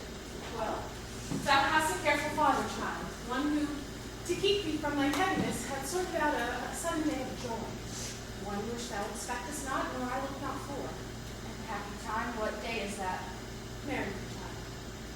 Early next Thursday morning, the gallant, young, and noble County Paris at St. Peter's Church shall make thee there a joyful bride. Now by St. Peter's Church and Peter too, he shall not make me there a joyful bride. I wonder if this haste that I should wed ere he that should be husband comes to woo. I pray you, tell my lord and father, madam, I will not marry, and when I do, it shall be Romeo, whom you know I hate rather than Paris. Your news indeed. Here comes your father.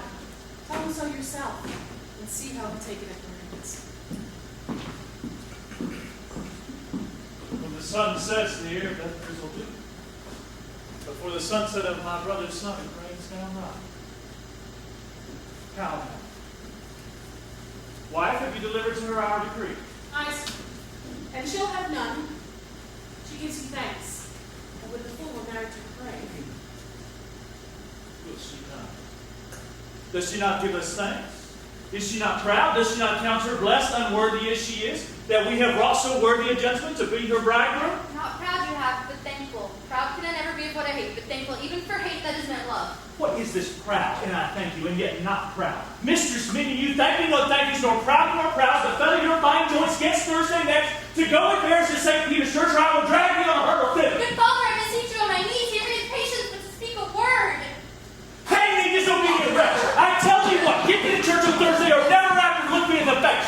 Speak not! Reply not, do not answer me. My fingers itch. We scarce thought us blessed that God had lent us but this only child, and now I see this one is too much, and we have had a curse in having her. Oh, now God in heaven bless her. I blame you, my lord, to rate her so. Peace, you mumbling fool. You are too hot. God's bread, it makes me mad. Day, night, time, tide, hour, work, play, alone and in company. Still my care had been to have her marriage. And having now provided a gentleman of noble parentage, proportioned as once thought would wish a man, and then to have a wretched fool and fool to answer, I'll not wed. As you'll not wed, I'll pardon you. Graze where you will, you shall not house with me. Look to it. Think on it. I do not use to jest. Thursday is needed. Lay hand on heart and advise. You be mine, I'll give it to my friend. And you be not, hang, beg, starve, die in the streets, for by my soul I'll never acknowledge thee. Nor what is mine shall never do thee good. Look to it. Bethink you, I'll not be forsworn.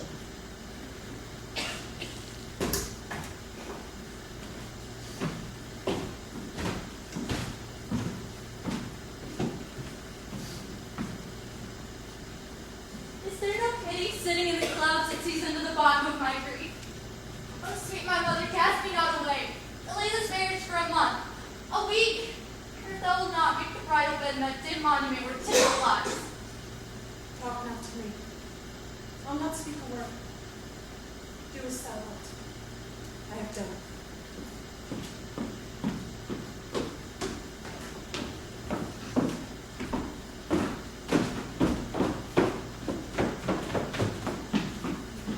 Oh God, oh nurse, how shall this be prevented? My husband is here on earth and my faith in heaven, and how shall that faith return again to earth lest the husband sin in me by leaving her? Hast thou not a word of joy, some comfort, nurse? Comfort me, counsel me.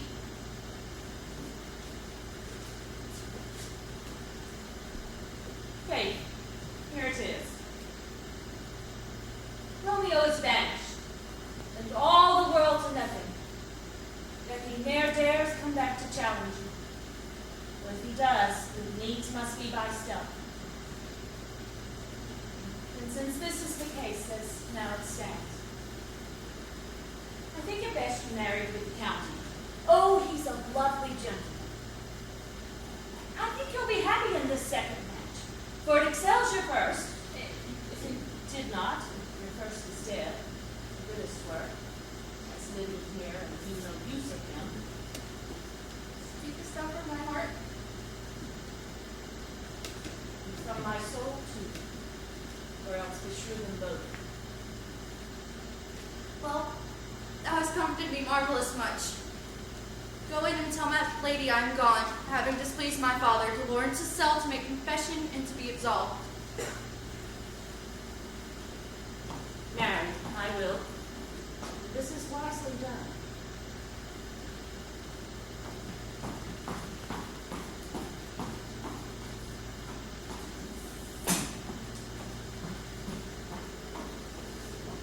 Ancient damnation! Most wicked fiend, is it more sin in which me thus forsworn her to dispraise my lord with the same tongue which he hath praised him with above compared so many thousands of times? Go, counselor, henceforth thou and my bosom shall be twain. I'll to the friar to know her remedy. All else fail, myself with power to die.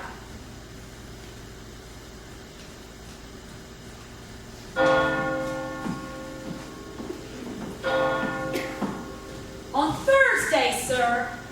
The time is very short. What father Capulet will have it so, and I'm nothing slopes like his haste. You say you do not know the lady's mind. Uneven is the course, I like it not. Well, moderately she weeps for Tybalt's death, and therefore have a little talk for love. For Venus now smiles in the house of tears. Now my lady, my father counts it dangerous that she doth give her sorrow so much sway. And in his wisdom haste our marriage, to stop the inundation of her tears, which too much mind about herself alone may cut her by society. Now I know the reason of his haste. I would I knew not why it should be slow. Look, sir, here comes thy lady to my cell. Happily met, my lady, my wife. That may be, sir. I may be a wife. That will be what must be on Thursday next. What must be shall be. That's a certain text. Have you come to make a confession to this friar? To answer that, I will confess to you. Do not deny to her that you love me. I'll confess to you that I love her. So ye, I am sure that you love me.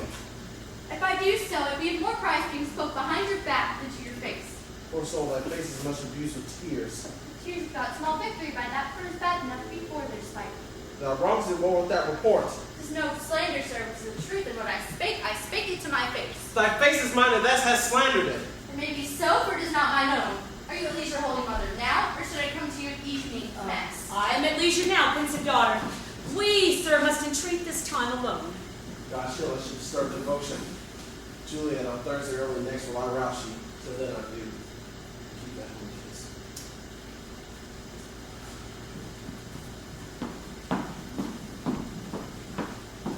Oh, shut the door! When thou hast done so, come weep with me. Best hope, best cure, best help. Oh, Juliet, I already know thy griefs. It strains me past the compass of my wits. I hear thou must, and nothing may prorogue it, on Thursday next be married to this county. Tell me not, friar, that thou hearest of this. Let's not tell me how I may prevent it. If in thy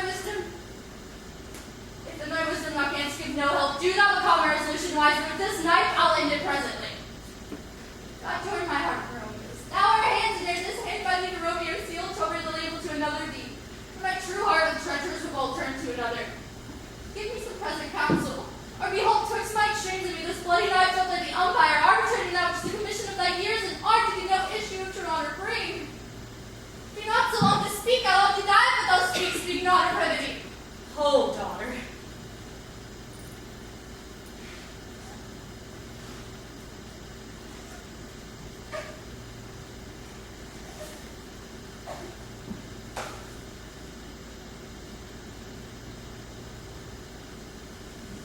I do spy a kind of hope. Craves as desperate an execution as that is desperate which we seek to prevent.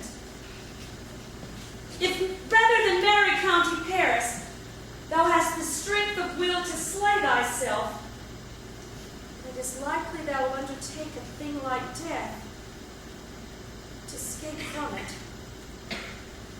Thou chidest death in order to escape from it. And if thou darest, I'll give thee remedy.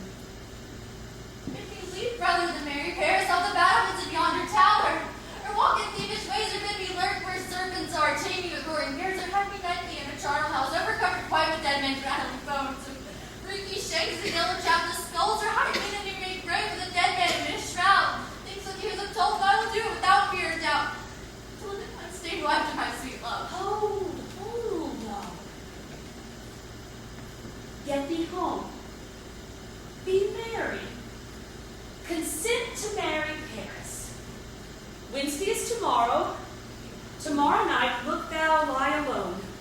Let not thy nurse lie with thee in thy chamber. Take thou this vial, being then in bed, and of this distilled liquor drink thou all. Presently, through all thy veins shall run a cold and drowsy humor, for no pulse shall keep its native progress, but surcease. No warmth, no breath shall testify thou livest. The roses in thy lips and cheeks shall fade like paly ashes.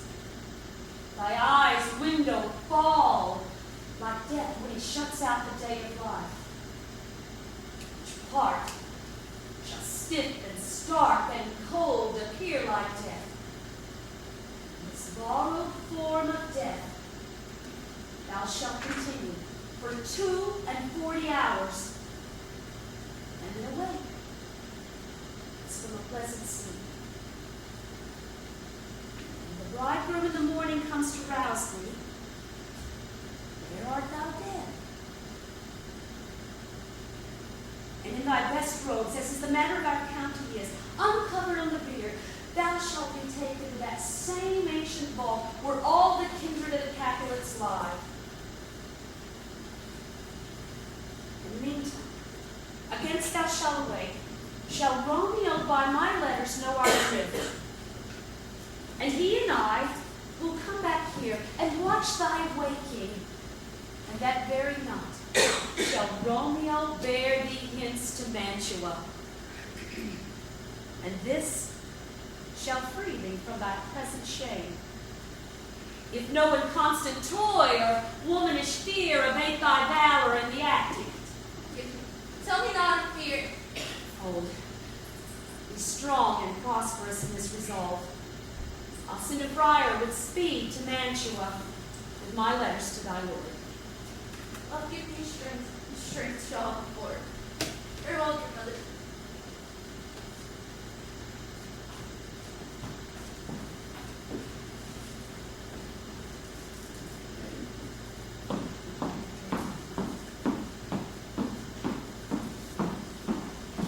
So many guests invited here are written to serve. Hire me 20 cunning cooks. You shall have none else, sir, for I'll try to deal with the hanging.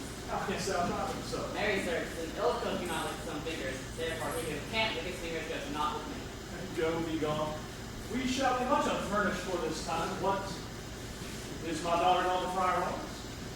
Aye, forsooth. Well, he may chance to do some good on him. Self-willed harlotry it is. Look, see, she comes from Shrift with merry look. How now, my headstrong? Where have you been gadding? Where I've learned me true innocent and disobedient opposition to your behests. I have been joined by Holy Lawrence to fall prostrate here and beg your forgiveness. Pardon, I beseech you, henceforward I am ever ruled by you. Send for the county, go tell him of this. I'll have this knot knit up tomorrow morning. I met the youthful lord at Lawrence's cell and gave him what become love I might, and not step over the bounds of honesty. Why, brother, this is well. Stand up. This is as it should be. Let me see the county. I, Mary, go and bring him hither. Now, before God, our holy reverend friar, our whole city is much bound to her. Nurse, will you go into my closet with me, help sort such needful ornaments as you think fit to furnish me tomorrow? No, not till Thursday. There's one. No, go. Go with her, nurse. We'll to church tomorrow. You must be short on provisions to sound your night. No, shall will stir about and all things shall be well. I warn thee why. Let me play the housewife for this once. Let me alone. I will go and go to Chapel County Parish to prepare him up against tomorrow. My heart is wondrous light, since this same wayward girl is so reclaimed.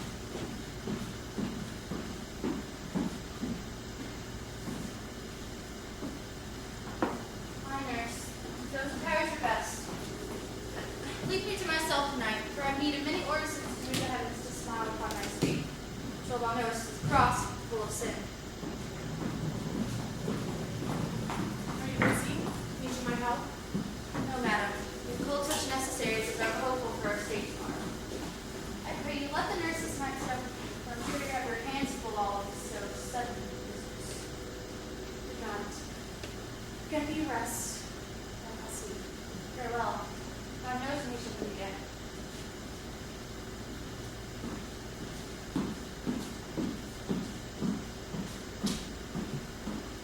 Faint cold fear thrills through my veins and almost freezes up the heat of life. Come, Vile.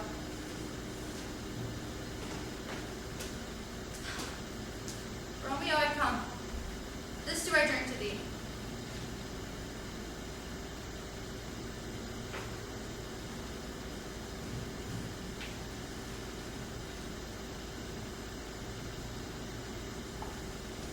Mistress! What mistress? My love, Lady Bird!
are stiff.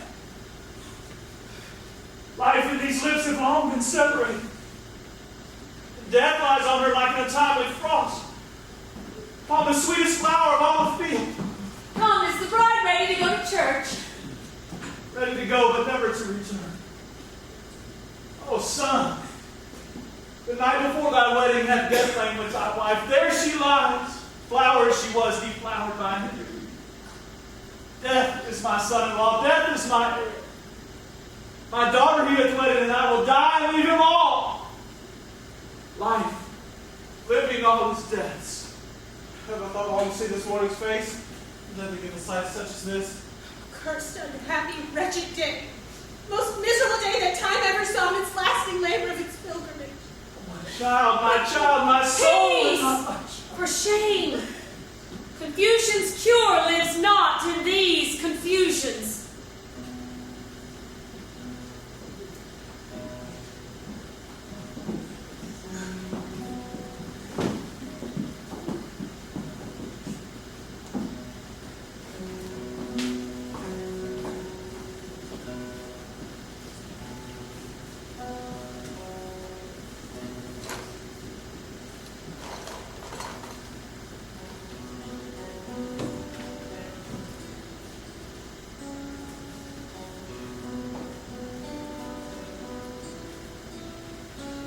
Heaven and yourself had part in this fair maid. Now heaven hath all, and all the better it is for the maid. Your part in her you could not keep from death, but heaven keeps his part in eternal life. The most you sought was her promotion, for 'twas your heaven she should be advanced. And weep ye now, seeing she is advanced above the clouds as high as heaven itself? In this love, you do love your child so ill. You run mad, seeing that she is well. She's not well married that lives married long, but she's best married that dies married young. Dry up your tears. Stick your rosemary on this corpse. And as the custom is, in all of her best array, bear her to the church. For though fond nature bids us all lament, that nature's tears are reason's merriment.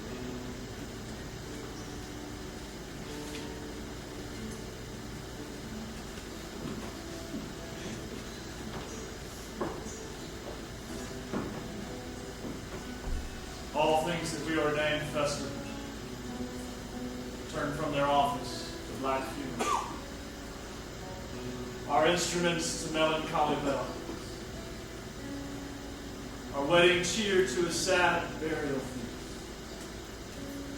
Our solemn hymns to sullen dirges change. Our bridal flowers serve for a buried corpse. And all things change them to the contrary. Sir, go you in, and madam, go with him.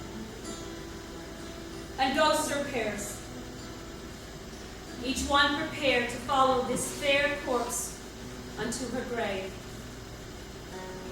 The heavens do lower upon you for some ill. Move them no more by crossing their high will.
trust them, flattering truth of dreams. My dreams present some joyful news at hand. The wisdom's Lord sits lightly in his throne, all this day, and unaccustomed spirit lifts me above the ground with cheerful thoughts. Turned to my lady, came and found me dead. Strange dream that gives a dead man leave to think. And breathed such life, with kisses in my lips, that I revived and was an emperor. Ah, me. How sweet is love itself possessed. Love shadows are so rich in joy. News from Verona? How now, Balthasar? Hast thou no letters for me from the friar? How is my lady? Is my father well? How fares my Juliet? That I ask again, for nothing can be ill if she be well. If she is well, nothing can be ill. Her body sleeps in the captain's monument, and her immortal part where angels live. I saw her lay low in her kindred's fault, and prison took post to tell you. Oh, pardon me for bringing these ill news, since you did leave me for my office, sir. Is it even so? Then I defy you, stars! I do beseech you, sir. Have patience. Your looks are pale and wild, and do reports from Mr. Venture. Thou art deceived. Hast thou no letters from me from the friar? No, my good lord. No matter, get thee gone, I'll be with thee straight. See for me, mischief. Thou art swift, bent with the thoughts of desperate men.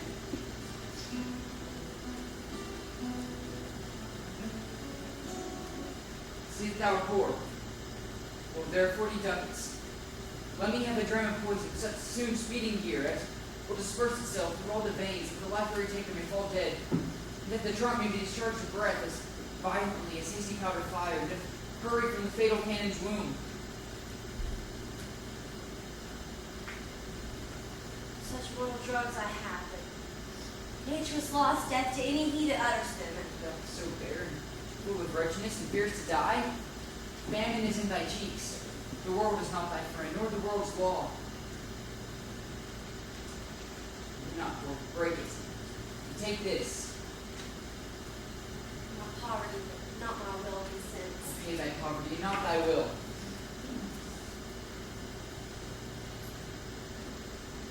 Purchase the new liquid thing you drink it off. You have the strength of 20 men which dispatch you straight. Here's thy gold. Farewell. Buy food.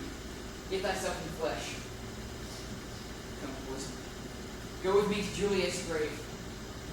There must I use thee.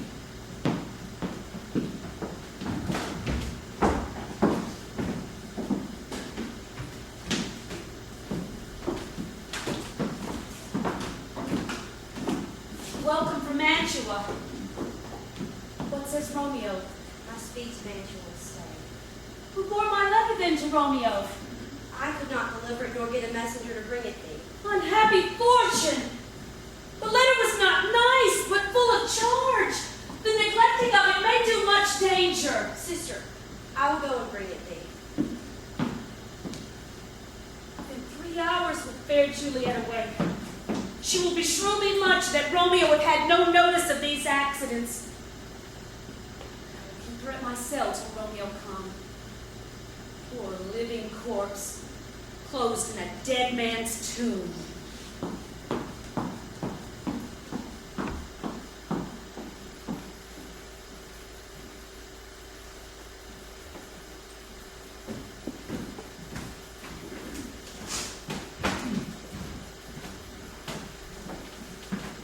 Give me that torch, boy. Discern to me as the signal that something doth approach. Give me these flowers. Do as I bid thee, go. I'm almost afraid to go. Thank you. Go.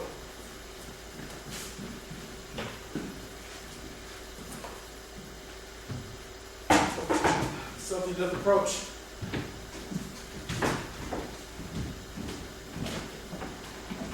Hold. Take this letter. Early in the morning, see if thou deliver to my Lord and Father in your light. Upon thy life I charge thee.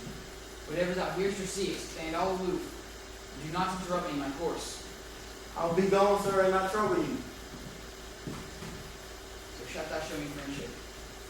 Take thou that. Live, be prosperous. Farewell, good fellow. For all his fame I will hide me hereabout. His looks I fear, and his intent I doubt. Can vengeance be pursued further than death? Condemned villain, I apprehend thee for a felon here. Go with me, for thou must die. You must indeed, and therefore came I hither. I do defy thy conjurations. Now go with me. Thou provoke me? Then have at thee, boy.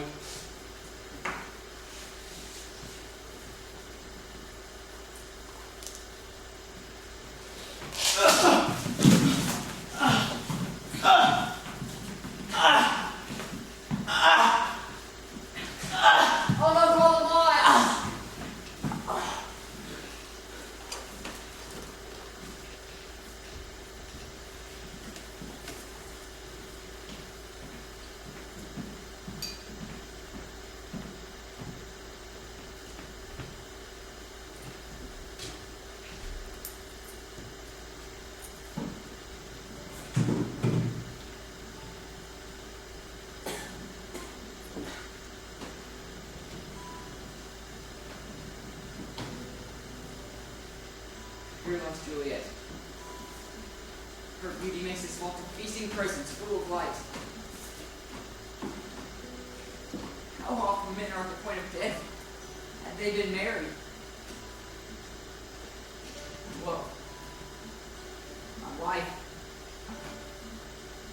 Death has sucked the honey of thy breath, hath had no power yet upon thy beauty. Thou art not conquered. Beauty's insignificant. Crimson in thy lips and in thy cheeks. Death's pale flag is not advanced there. Juliet, art thou yet so fair? Shall I believe that unsubstantial death is amorous? Keeps thee in dark to be his paramour? For fear that I still will stay with thee. Never from this palace of dim night depart again. Here will I remain. Here will I set up my everlasting rest, shake the yoke of insuspicious stars in this world-weary flesh. Eyes, look your last. Arms, take your last embrace. Lips, seal with a righteous kiss.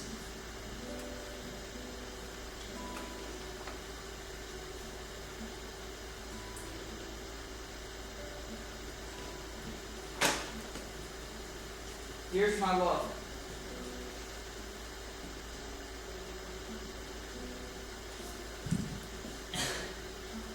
Oh, true apothecary. My drugs are quick. Thus with a kiss, I die.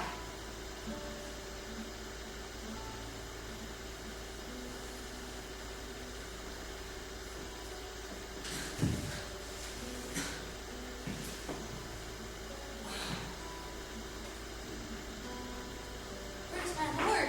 Where's my Romeo?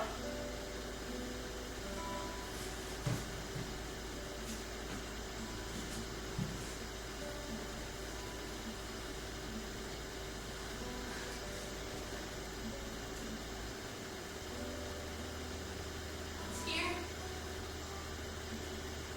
Up, close to my true love's hand. No call love, no friendly drop to help me out. I will kiss thy lips. Haply some poison that doth hang on to make me die.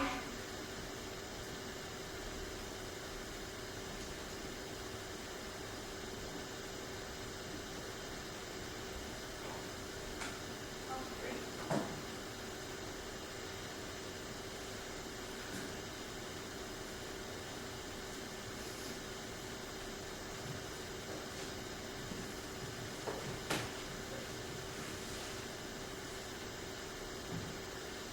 Oh, happy dagger, this is thy sheath. There rest and let me die.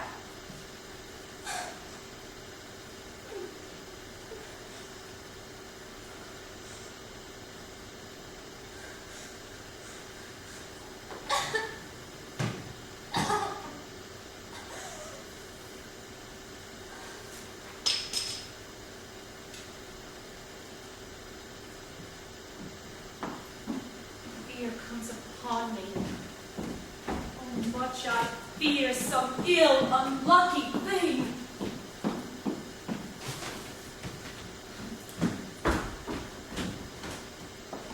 Romeo? Romeo? Oh, hail.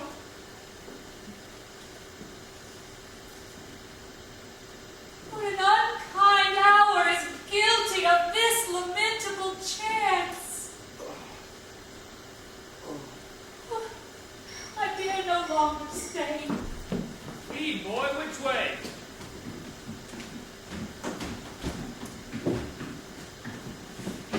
There! The door's still burned!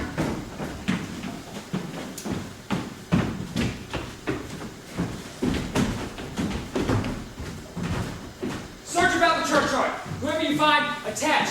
Go tell the prince. Run through the Capulets. Raise up the Montagues.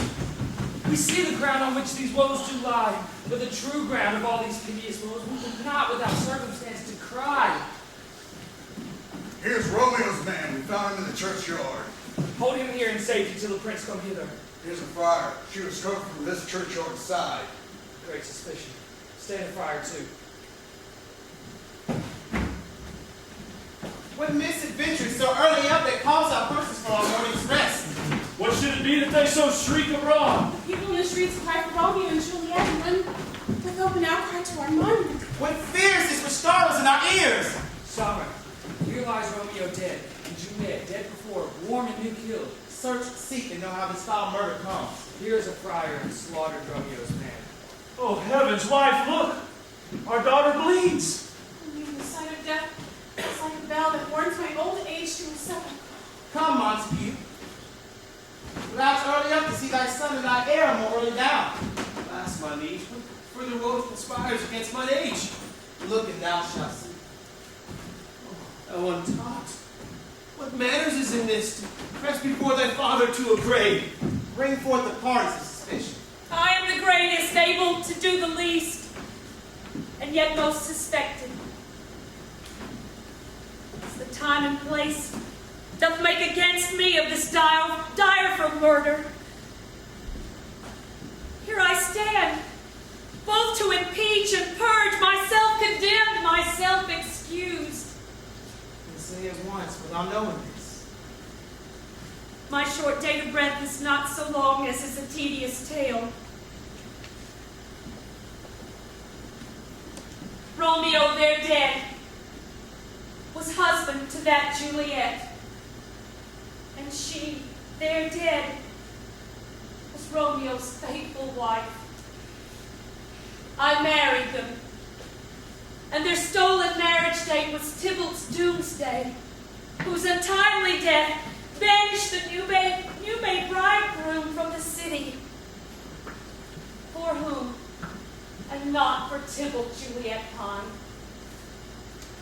And you, to remove that siege of grief from her, betrothed, and would have had her marry perforce County Paris. Then comes she to me, with wild looks, and bid me devise some mean to free her from this second marriage, or else there in my cell she would kill herself. Then gave I her, so tutored by my art, a sleeping potion, which took effect as I intended, for it rid on her the form of death. In the meantime, I writ to Romeo that he should hither come as this dire night, and help to take her from this borrowed grave, being the time the potion's force should cease. But he that bore my letter was stayed by accident, and yesternight returned my letter back.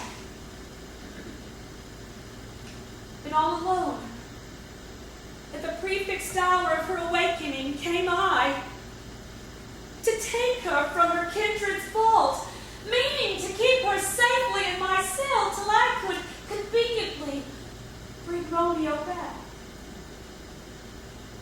But when I came, some minute ere the hour of her awakening, here, untimely lay Romeo dead, and she, too desperate, did violence on herself. All this I know, and to the marriage her nurse is privy.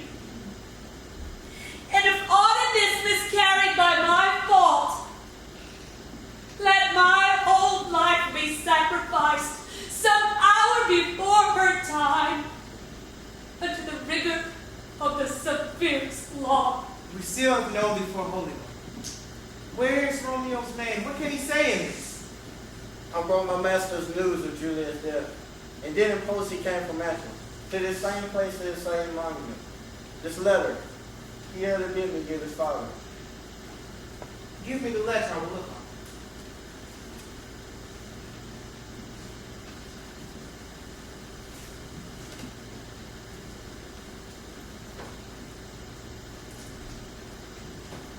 This letter doth make the friar's words, the course of the tidings of their death. And then he writes he did buy poison of a poor apothecary, and therewithal he was about to die and be with Juliet. Where be these enemies?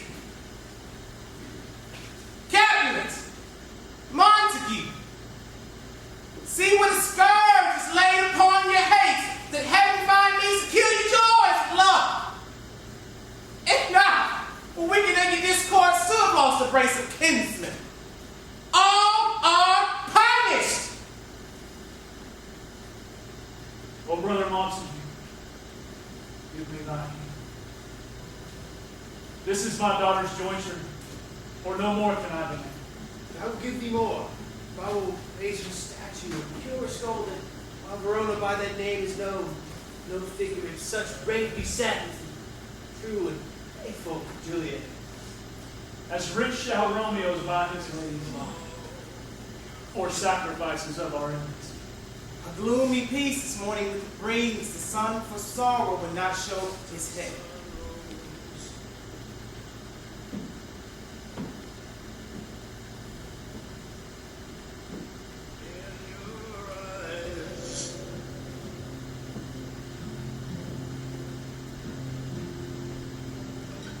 And the moon and the stars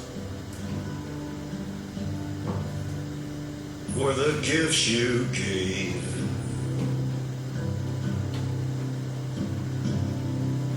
To the dark and the endless sky, my love. And the first time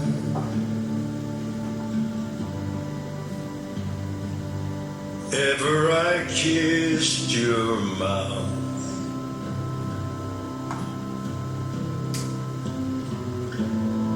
I felt the earth move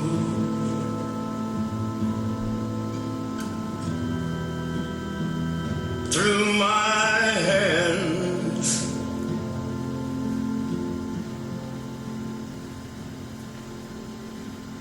Like the trembling heart. To have more talk of these sad things. Some shall be pardoned, and some punished. For never was a story of more woe than this of Juliet and her Romeo. And the first time ever I lay with you,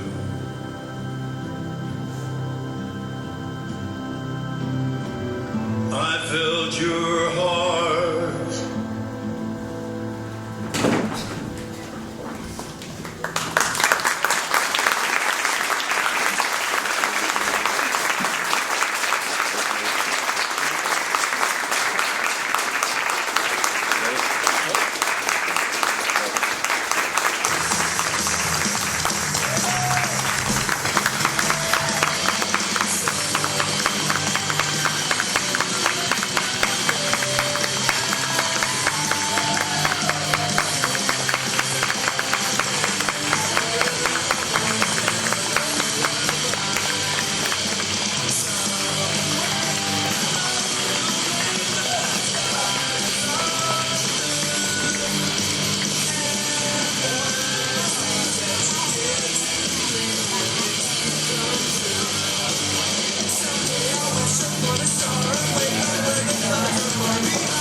was always like, "Girl, you couldn't have woken up like 10 minutes earlier." He's like, oh. You're the people doing that.